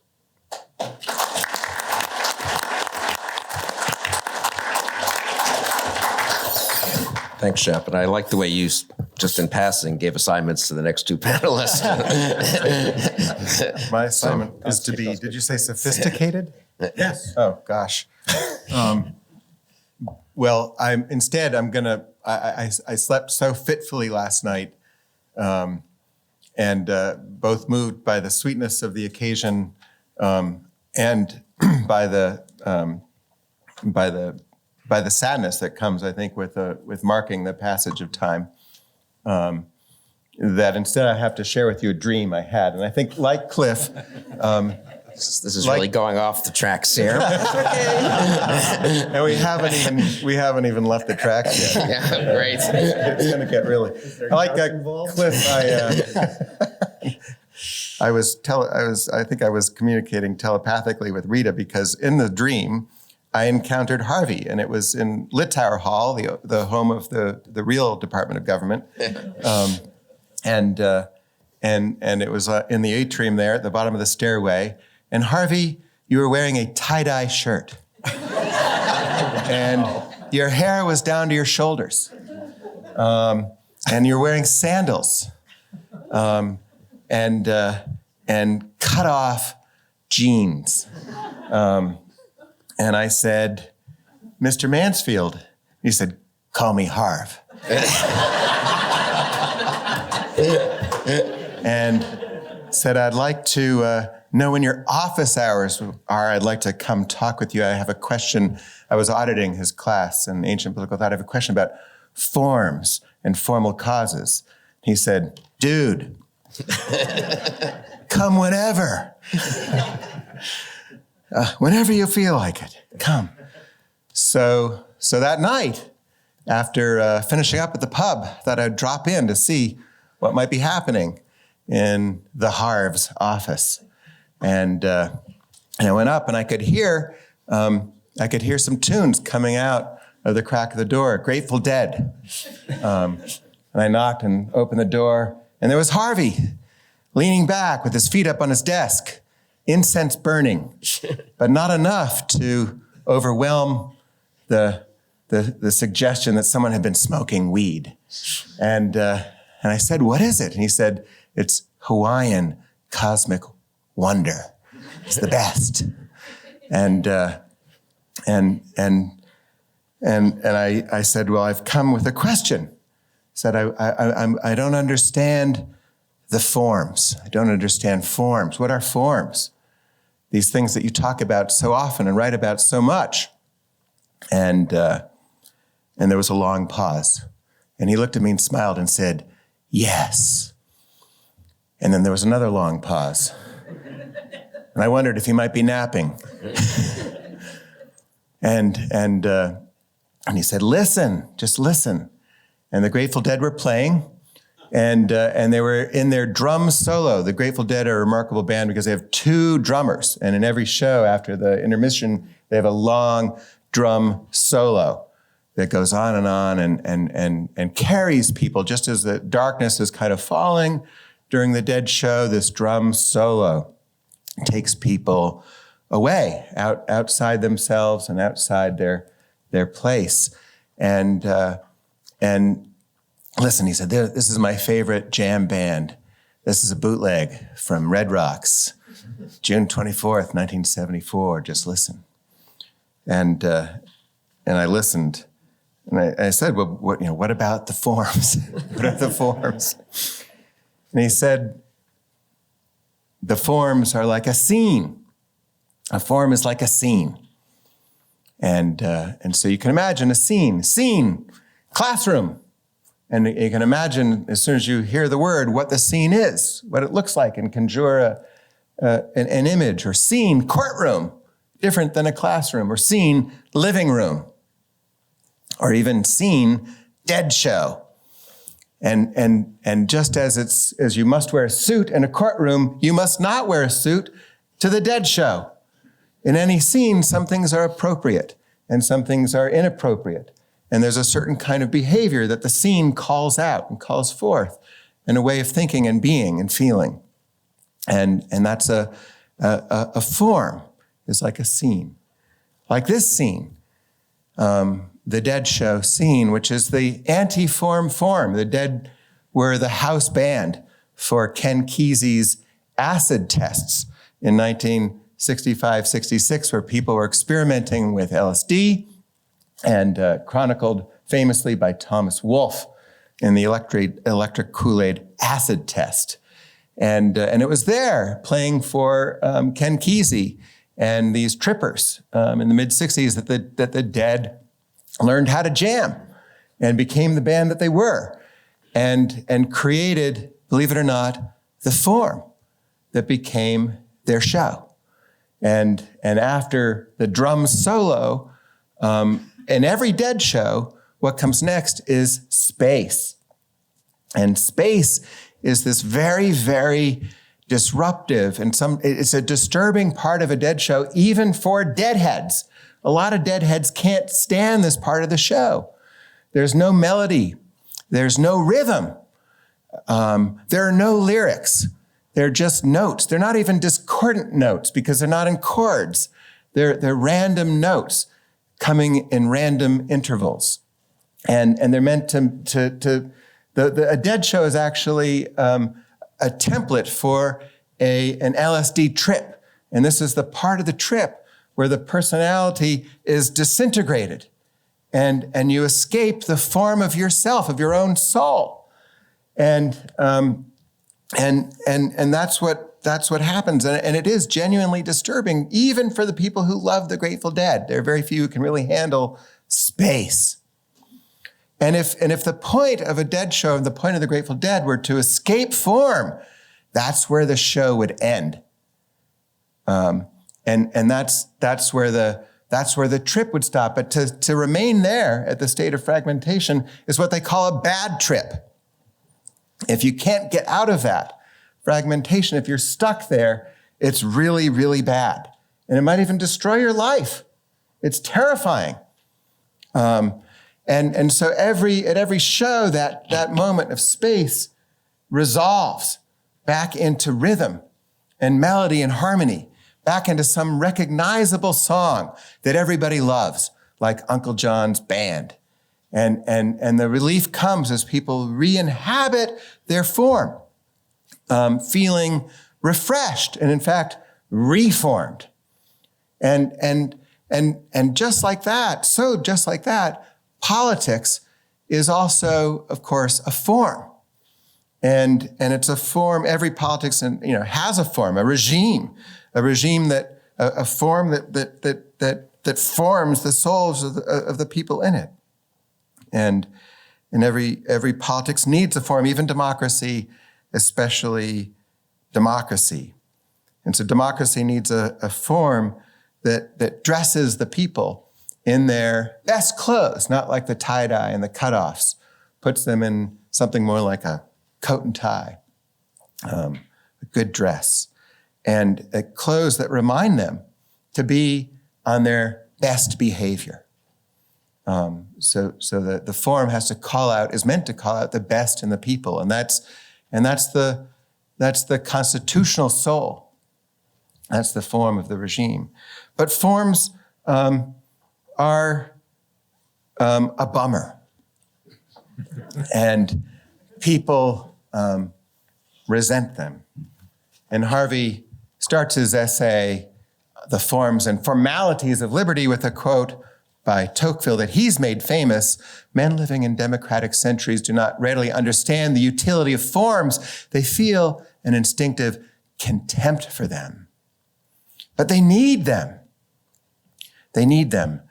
The inconvenience that people in democracies find in forms also make those forms useful to liberty. Their principal merit, but presumably therefore not their only merit, being that they serve as a barrier between the strong and the weak, the governed and the governors." So democracy needs a form, but people resent it. They want to escape from the form. And a good constitution, just like a good dead show, gives people the possibility of escaping from their form. It gives them an executive who can act beyond form and outside form and against the form, who can just get the job done sometimes, who's not going to have endless meetings and get bogged down by procedure and consult with every stakeholder before issuing, like our deans do, letters signed by 19 people. The executive just does it. And the other thing that might take us out of the constraint of forms is our parties that are not part of the formal constitution. Parties, you don't have to, so you don't wear a coat and tie to the party. You can be yourself at the party. The wonderful thing, and political scientists are deploring it because they think it's destroying democracy, but the wonderful thing about parties is they're the only social group that really give you permission to disdain and derogate the other social group. You're allowed to hate and speak badly of the other side. And part of the fun of gathering And now that you're a Democrat, Bill, part of, one of the fun is, just taking the piss out of Republicans when you get together. And you get to do that. It's permitted. You can't do that, about ethnic groups or racial groups or other social groups or even neighborhoods. But you can do that about parties and partisans. And that informality of affective partisanship, of getting to hate the other side, is so important. It's this moment when you can break out of the form and the formality and the good behavior. And learning too, of course, has a form, the classroom and the formality of teacher and student. And yes, I make my students call me Professor Muirhead. What should we call you? Well, you should call me Professor Muirhead. We're not friends yet. I'm your teacher. And that formality is the possibility of better behavior, of being a little bit more serious and acting like you're a little bit more thoughtful than you are. But to really learn from each other, we have to also break out of that form and escape it, and escape the conventions and the respectability in order to think thoughts that are so untimely they almost can't be said. And you have to join teacher and student, friend and friend. And I want to thank the Harv for having offered us that as well.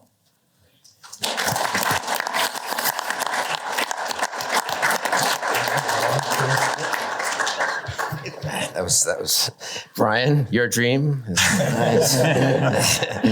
Or drum solo if you want. Now, Russ said exactly what I was going to say.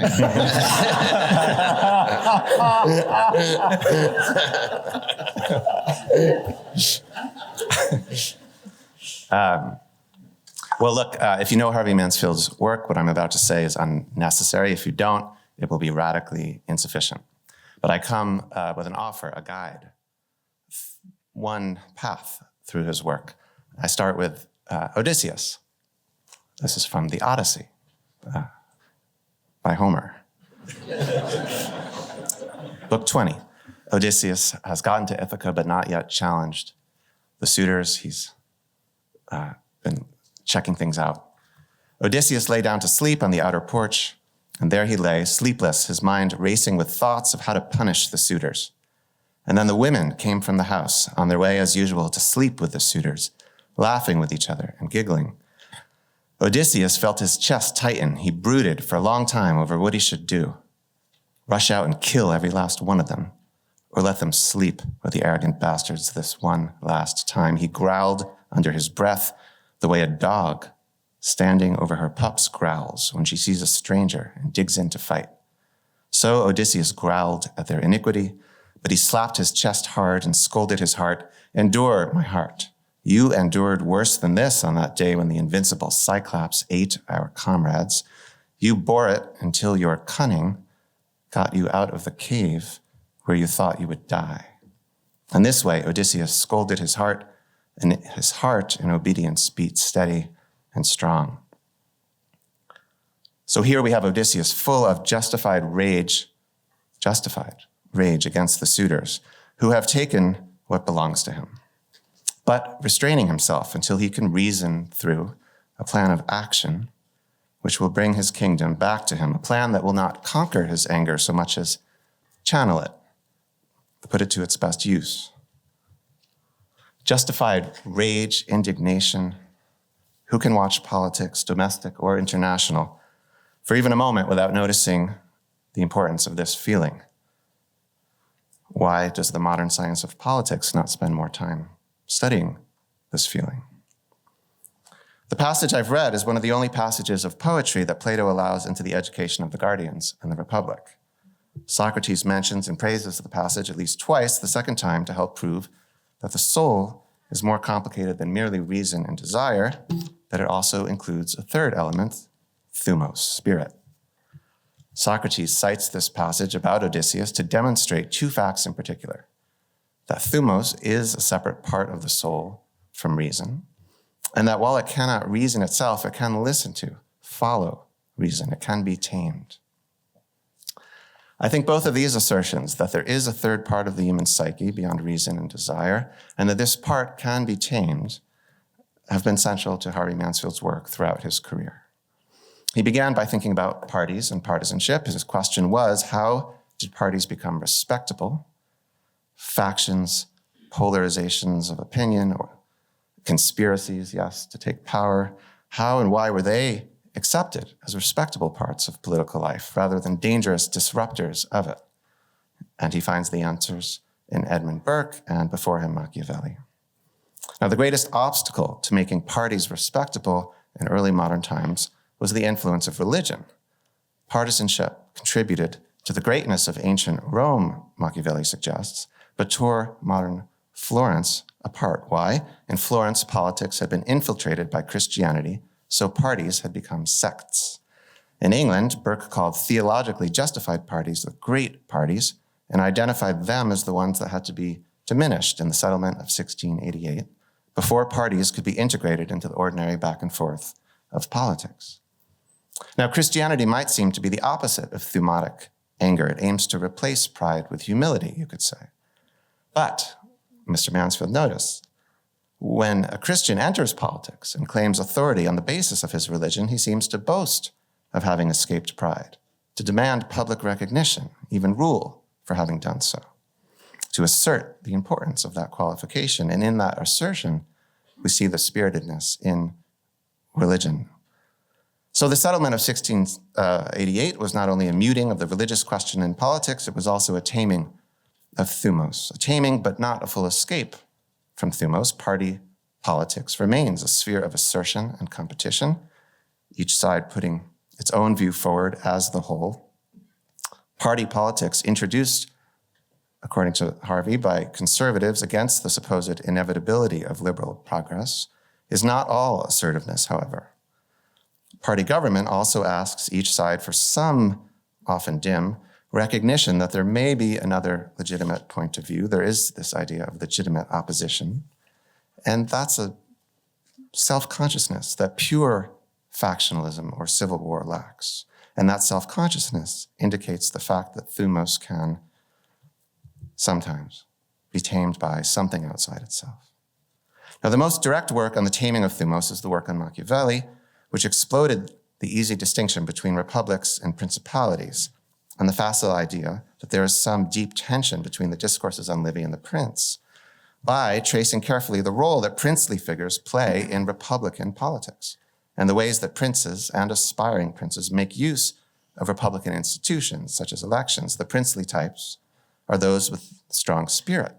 And Machiavelli's question is how they make their way in politics and how they devise systems for managing one another, often using the people as allies or pawns. Mr. Mansfield delights sometimes in the irreverent challenge posed by these figures and their violent self-assertions. And he makes a case for their necessity in politics, but also remains interested in how they are managed and tamed.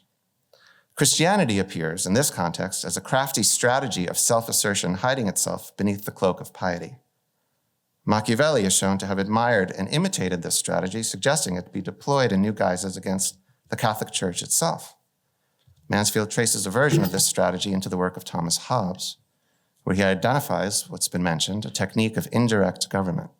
Hobbes obscured the question of who is ruling, and therefore the assertion involved in claiming rule behind a rhetoric of representation. Just as Christian priests and princes claim to rule in the name of some higher authority, secular leaders too could claim to rule in the name of others, in the name, for example, of the people. The most direct and obvious of Mansfield's books on taming spiritedness came with that verb in the title, Taming the Prince, a brilliant exploration of the roots of executive power. This was the Federalists' most original idea, an effort to put the dangerously independent and assertive power of a Machiavellian prince into the heart of a constitutional republic so as to remedy some of the weaknesses in Republican government, with the hope that constitutional forms could mitigate the danger this strategy introduces. Even more directly on topic was the book titled Manliness, which I will not be too timid to mention. A book that seemed to many, I think, a departure, but that I hope to have suggested was really an elaboration of a theme that had preoccupied Mansfield from early in his career. The book insisted that manly spiritedness exists, but argued also that it had to be tamed and that women, when they understood themselves as fundamentally complementary to men, had been better able to do this work of taming. I'll mention that Odysseus, immediately after the passage I read, turned to a goddess, Athena, for help. In 2007, Mansfield delivered a remarkable Jefferson lecture at the National Endowment for the Humanities, which hasn't yet been mentioned. It was titled, "What the Humanities Have to Teach Political Science." Part of the answer was that literature understands something about human nature that science often ignores, the human resistance to learning something new. To overcome that resistance, literature entices and entertains. But that resistance, too, that we have is a form of self-assertion. And literature's wisdom about how to deal with it is another case of learning to harness and tame Thumos. The deeper point was therefore that literature understands Thumos better than science does. Literature sees the importance, he said, of proper names, that is, of individuals asserting their own unique importance. So that's why I began not with a theme or a model, but with a particular character, Odysseus. Let me close with the most relevant proper name, Harvey Mansfield. While I have focused on one way of trying to link together some of his intellectual contributions, it must be said that Harvey Mansfield himself demonstrates what Homer showed and Plato asserted, how spiritedness, a brave self-assertion in the name of justice, can be put in the service of reason.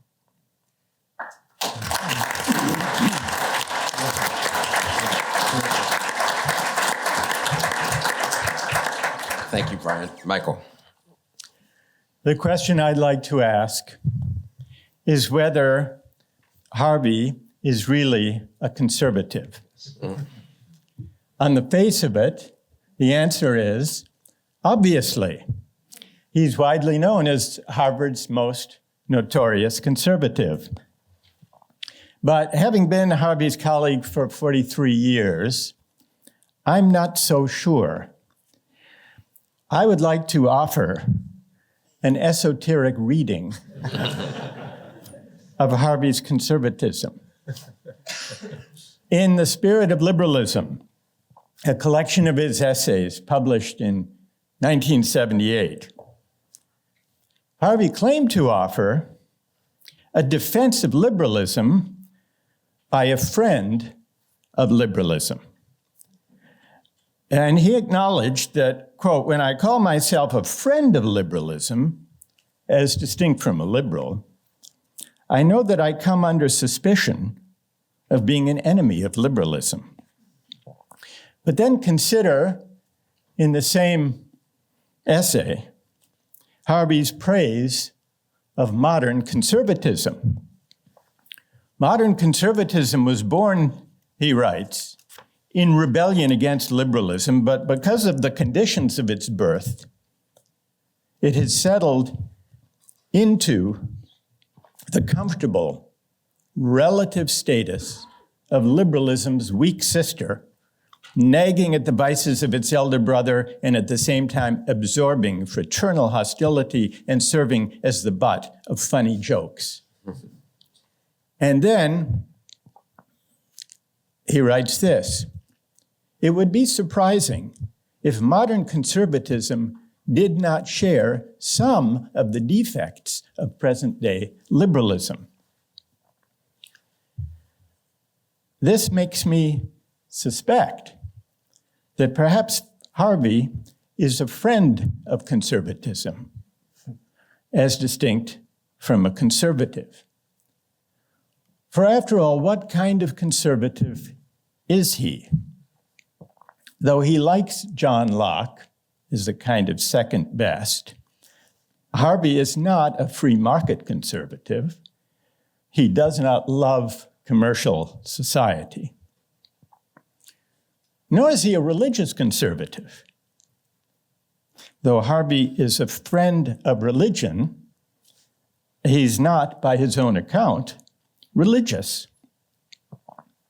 nor, despite his love of Plato and Aristotle, could Harvey be described exactly as a virtue or a soulcraft, conservative. This became clear to me when Harvey and I jointly taught a course. We did it twice, along with George Will, a course on liberalism and conservatism in American politics. This was back for George in the days when he was a soulcraft conservative, statecraft as soulcraft. George and I, through the course of the semester, made the civic republican case against liberalism from our different angles. And in the student evaluations at the end of the course, there were some complaints. Students found it puzzling, they said, that of the three of us, the most robust defense of liberalism came from Harvey Mansfield. So what kind of conservative is he? Well, a first approximation would be to describe him as a Thumos conservative.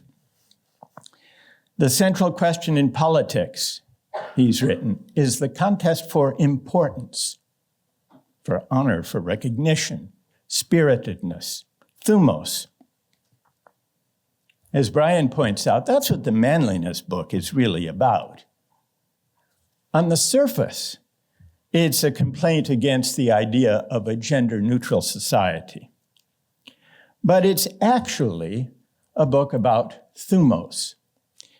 It's a defense of Thumos, and manliness is just a provocative name for it. And yet, it is not an unqualified defense of manliness because, as Bryan also pointed out, for Harvey, Thumos is an incomplete virtue. It gets carried away, and it needs always to be reined in by wisdom, by philosophy. So I would say that Harvey is a friend of manliness, which is to say, a critic of it. Notice, he doesn't claim the mantle of manliness for himself. He's too modest for that, too gentle. If you want a thoroughgoing instance, exemplar of manliness, don't look to Harvey. Look to a figure such as Muhammad Ali, who said, "I'm not the greatest, I'm the double greatest." Not only do I knock him out, I pick the round. I'm the boldest, the prettiest, the most superior, the most scientific, the most skillful fighter in the ring today. It's hard to be humble when you're as great as I am.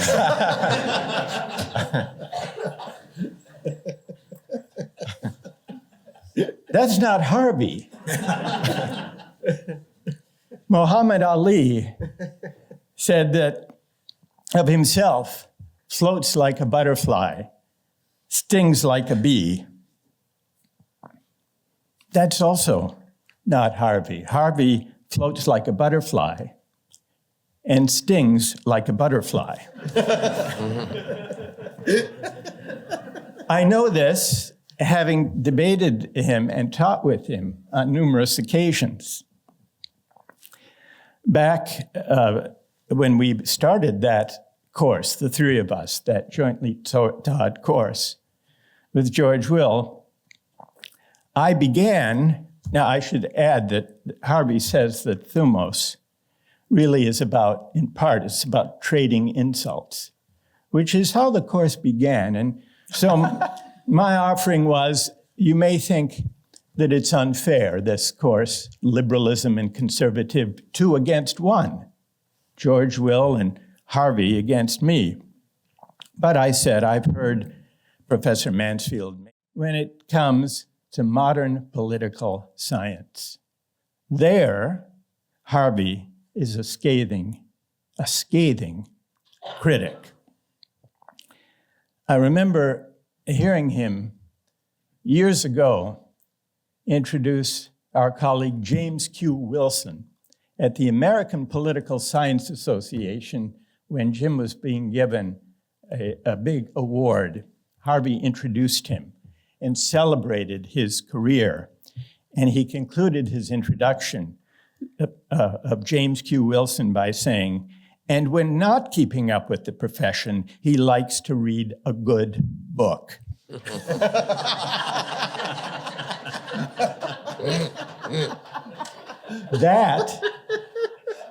That is stinging like a bee. Though I must say, the sting was missed by most of the political scientists sitting there. I got it. So Harvey is fierce in his critique of modern political science because it misses Thumos. It focuses instead on self-interest.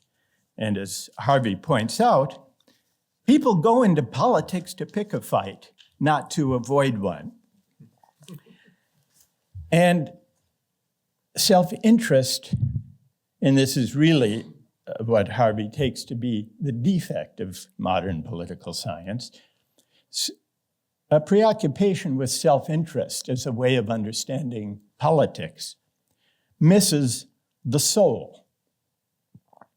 Apparently, Harvey writes, apparently, and this is what makes us, it's this capacity for Thumos that also makes us capable of shame.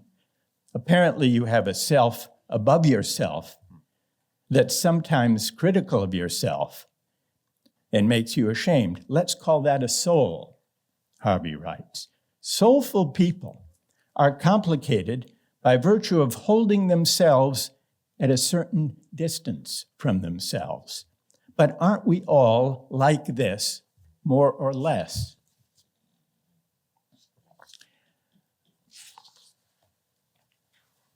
Soulful people hold themselves at a certain distance from themselves.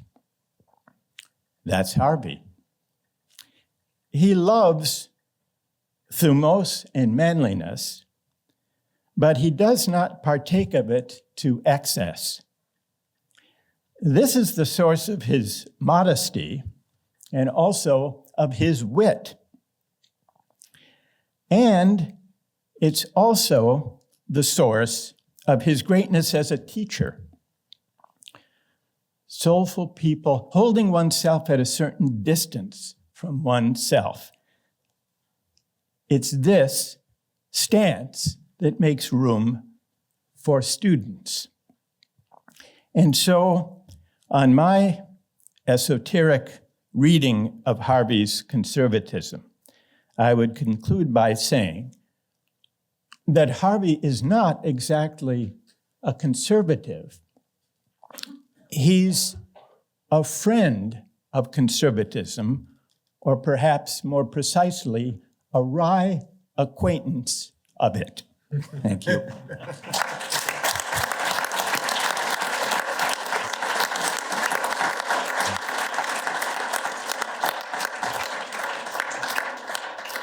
Thank you, Michael. Questions on a wide variety of topics, Muhammad Ali, Odysseus, manliness, the Grateful Dead, the usual political science kind of, VOK, if you want to. We have time for a couple of comments or questions, brief. Here's,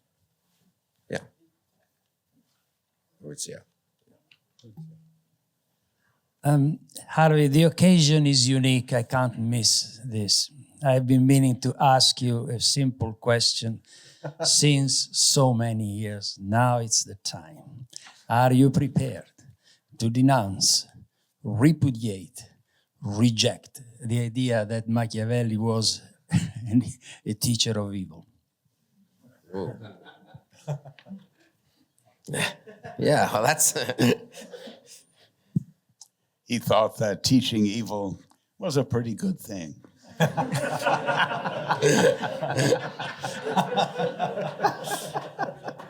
we could get through a lot of Q&As if we keep going at this pace, but very revealing ones. There was another question here. And up there in the back too, a student. Yeah. Not a student, younger person. Thank you very much. My name is Jacob Kramers. I'm a senior at the college. Professor Mansfield mentioned in his comments today, that his gods are higher in the sky than conservatism. And I'm wondering if the panel could perhaps comment further on what conservatism is in their view and whether Professor Mansfield is a conservative. I think there's one person who can answer that question, and he's over there. Yeah, the sooner we get Harvey up here, maybe I should just, we should Harvey, all just step come aside and you can now take questions for 15, 20 minutes. That would actually be, well, let's take one or two more questions for this esteemed panel and then we'll give Ray to Harvey, if that's okay. I feel like no one wants to talk to Russ about the Grateful Dead. I mean, Bill, I didn't know all that stuff. Like, I learned so much today. I mean, as someone who has been a conservative, I am curious about your take on Michael's esoteric reading and on the question. No, I'm very sympathetic to Michael's esoteric reading because, and it's not that esoteric to be honest, because in fact, I mean, sort of obviously conservatism has been in the past a house of many mansions, and if there are only two political parties or two main sets of schools, one has to sort of find, well, doesn't have to, but it's sometimes convenient to find one's home more or less in one than the other. So on the one hand, it's not, but every intelligent person, honestly, is not entirely comfortable with every aspect of either school, every doctrine, every dogma that's sort of accreted over the years and decades and centuries. Many of them, of course, are self-contradictory or in conflict with one another, famously among conservatives, free market, and religious conservatives, let's say, but somewhat true on the left as well, obviously, and as you well know, Unitarian and individualist liberalism. And so I think I'm sympathetic to Michael's argument, yeah. But that was a good way of dodging the Grateful Dead, Russ. So let's get, are the Grateful Dead esoteric conservatives? Yes, actually. Yes. Exactly. No, exactly. Right. Yeah, that's the thing. It's the form in what purports to be anti-form. And it's a very conservative enterprise. I mean, I think Tom Wolfe understood that. Could I just say, in the United States, conservatism has always been connected with respect for the Constitution, constitutional institutions, and that clearly is something that is central to Harvey's teaching. But of course, the current Republican Party does not seem to have that same respect in practice, although they might rhetorically. So that shows the difficulties of being a member of an allegedly conservative party when they lose that fundamental connection.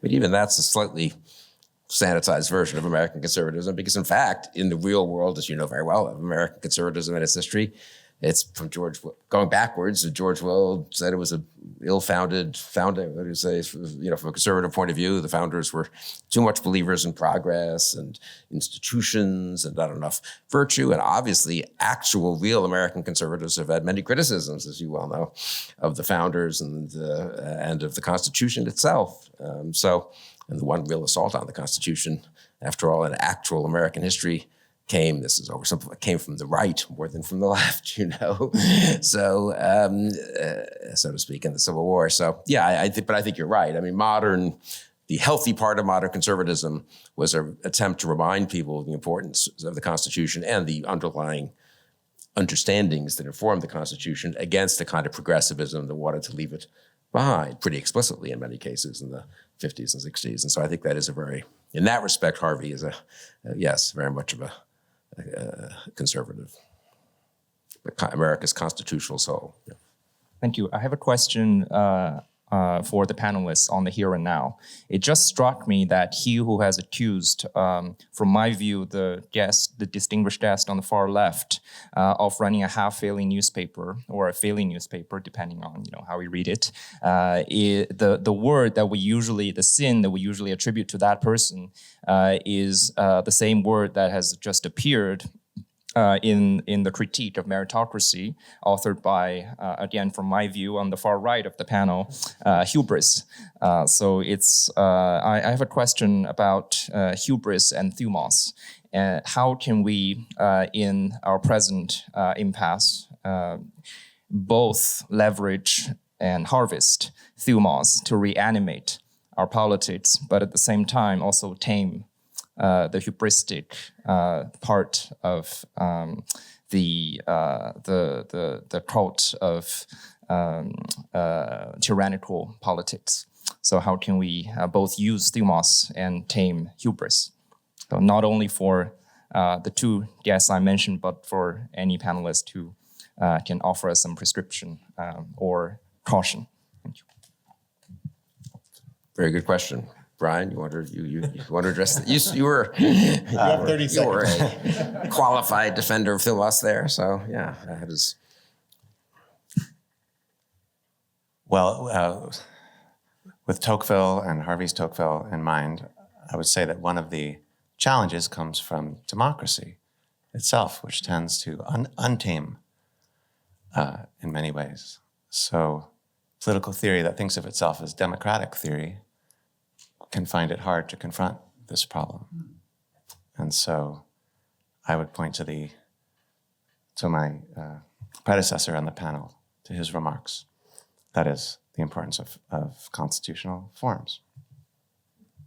And is Thumos always connected to inequality? That seems to be what you're implying when you say that democracy has a particular problem with it. Because in some sense, wouldn't a conservative aristocracy that also have a problem with thumotic types showing up and seeking to overturn these ridiculous old forms?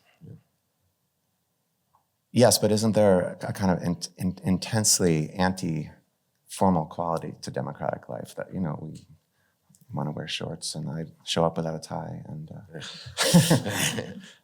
that's the argument. Michael?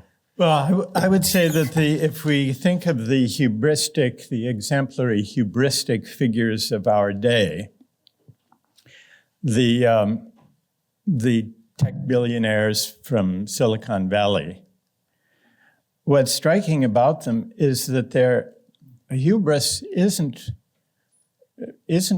classical Thumos. It's, if anything, a corrupt and hollow residuum of the thumotic impulse.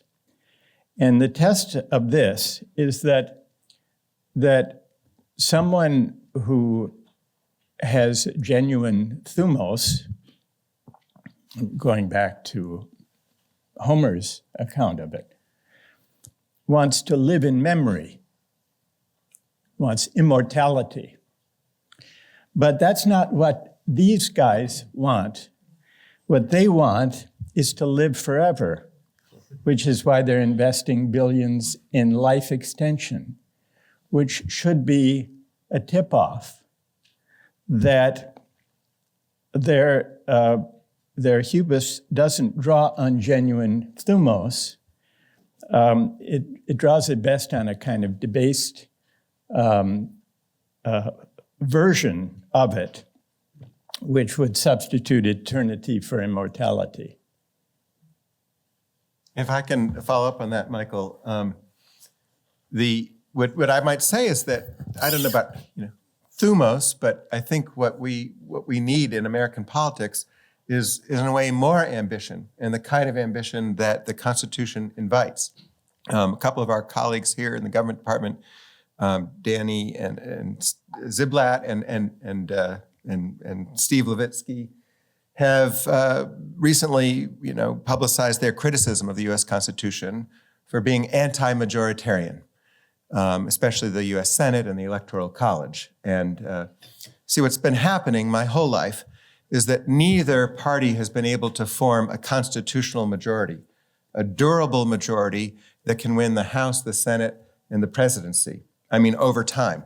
The last, person to do that was Franklin Roosevelt. And so, in fact, what the Constitution is emphatically majoritarian. It just requests that leaders put a majority together of a certain type. It has to be very numerous, not just barely over 50%. It has to be geographically dispersed. It has to last over time. Only a third of the Senate is up for re-election in any given, national election. And so durable, numerous, dispersed. And if you can do that, guess what you can do? You can rule with a capital R, with Thumos. You can rule. And you can rule so profoundly, so thoroughly, that it's almost like you can refound the regime. And the greatest leaders in American history have done that. They're Jefferson. He did that first. He ruled, and he ruled after he stopped being president, and even after he died. And then Martin Van Buren, behind the scenes, Jackson, in front of the scenes, creates what we say the age of Jackson. It wasn't just 2 terms. And then Lincoln does this. And then finally Franklin Roosevelt. And since 1968, no one's been able to do it. But what I lament is that no one has tried. Russ is revealing, however, his historic Democratic roots. I'll now reveal my not so democratic. Hamilton, you left out, who in fact, it's his regime, and he did it without becoming president, and he did it by being unpopular to some degree throughout his tenure in office, and then, of course, disgraced almost at the end, and then dies still quite a young man in a duel.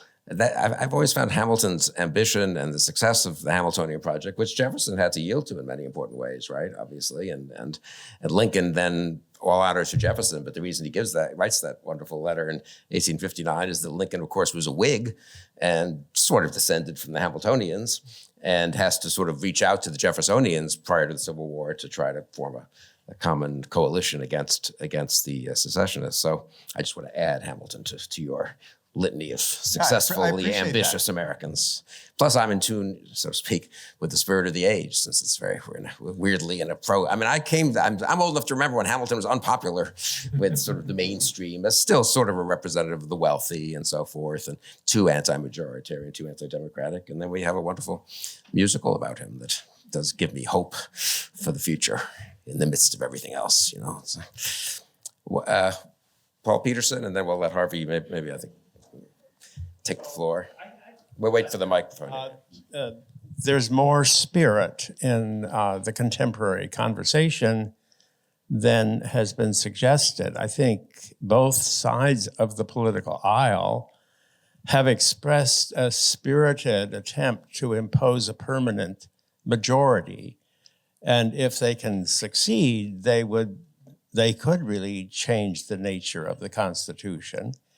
And but their strategies are quite different. From the left, the idea is to change the institutions, and the critical institutions are you've got to break down the bipartisan character of the Senate, which you can do that by getting rid of the filibuster and through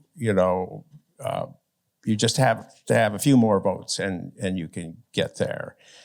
And by weakening the power of the Supreme Court by adding new justices. What you can do once you will have a majority in the 2 houses of Congress, even for a short period of time, you don't need it for an extended period of time. You just have to have a moment in time.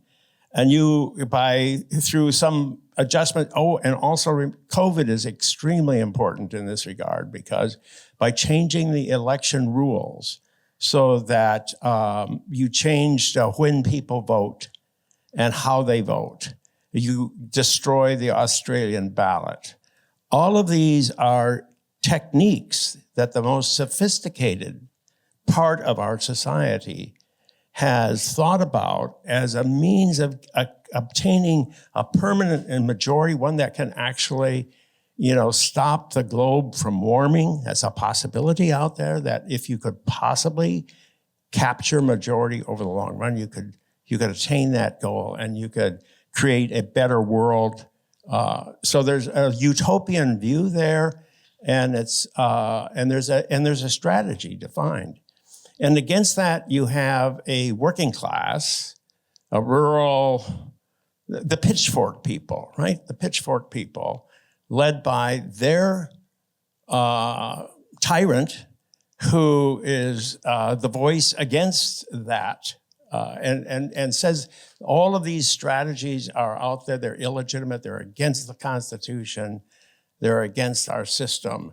As an extremely spirited contest that's sort of like parties want to hate each other. Is that, I've forgotten which of you said that, but yeah, so they have developed a genuine deep capacity to hate that they didn't have maybe in the 1950s.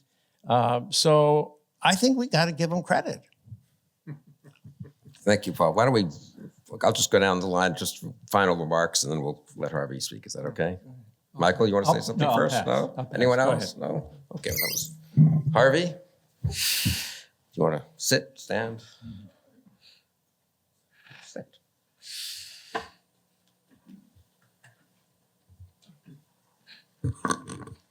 All right. I could begin by addressing the question about conservatism. Why do I say that my gods live higher in the universe than conservatism? Conservatism is an attack on or an opposition to liberalism. So isn't there something necessarily partial about that?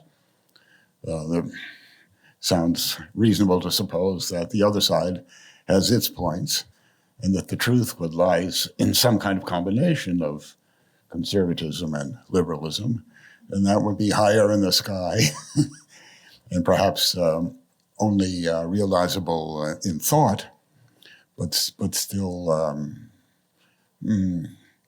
acting as a kind of guide, but also as a kind of limit on the conservatism that we see and that is practiced.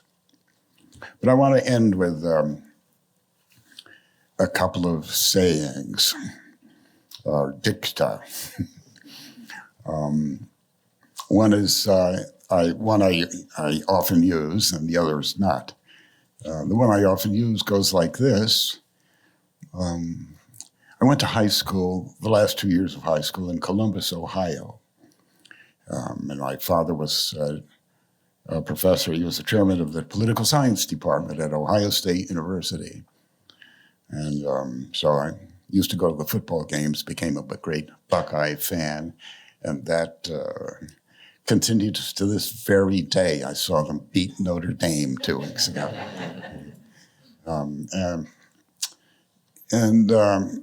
As the chair of the department, chairman in those days, he invited a lot of faculty to come over, and I heard, kid as I was, we're talking about 1948, 49, jokes or jests that professors like to make. And here's the one. Question, how many students are there at Ohio State? Answer, about 1 in 100.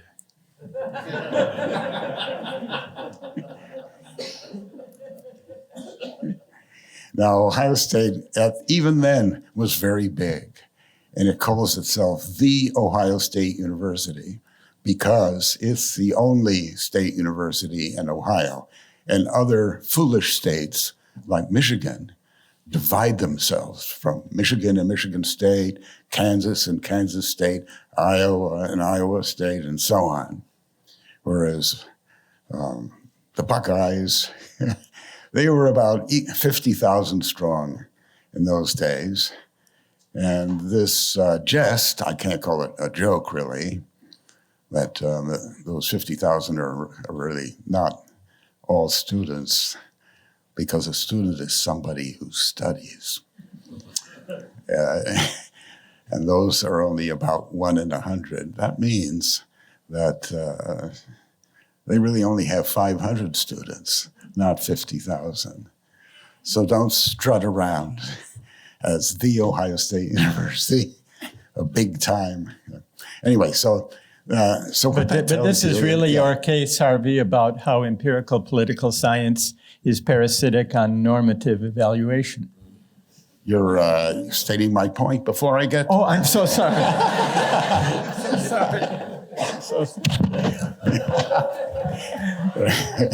Yeah, that right. What this 1 in 100 means is that a thing can be defined, and perhaps it's best defined in its best example.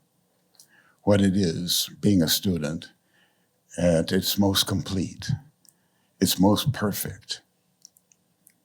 So I try to use that to guide and I recommend it to others to guide their political science. The trouble with a lot of our political science is that it's too much concerned with the 50,000 and not with the 500. If you are always counting things, the results you get are always average. Average. An average, too, that swallows up the best, so that the 50,000 or the 49,500 swallow up and forget and leave out of account the best, the greatest. So political science should take its guide, perhaps, at least from a consideration of the greatest. And perhaps it might be better to use it as a beginning point so that you define according to what is lacking in the 50,000. You can take the word student and replace it with voter. And that would give you an impression of democracy. Winston Churchill, this is the second saying.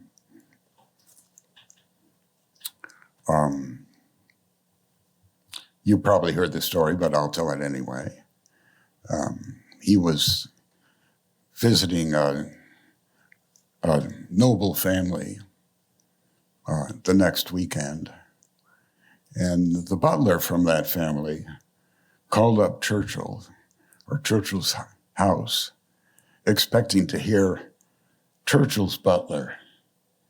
And he asked him what Mr. Churchill's preferences were in various things.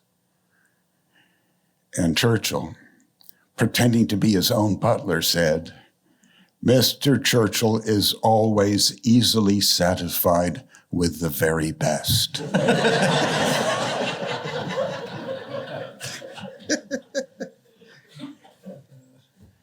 That's the spirit I want to leave with you. And thank you for this wonderful occasion.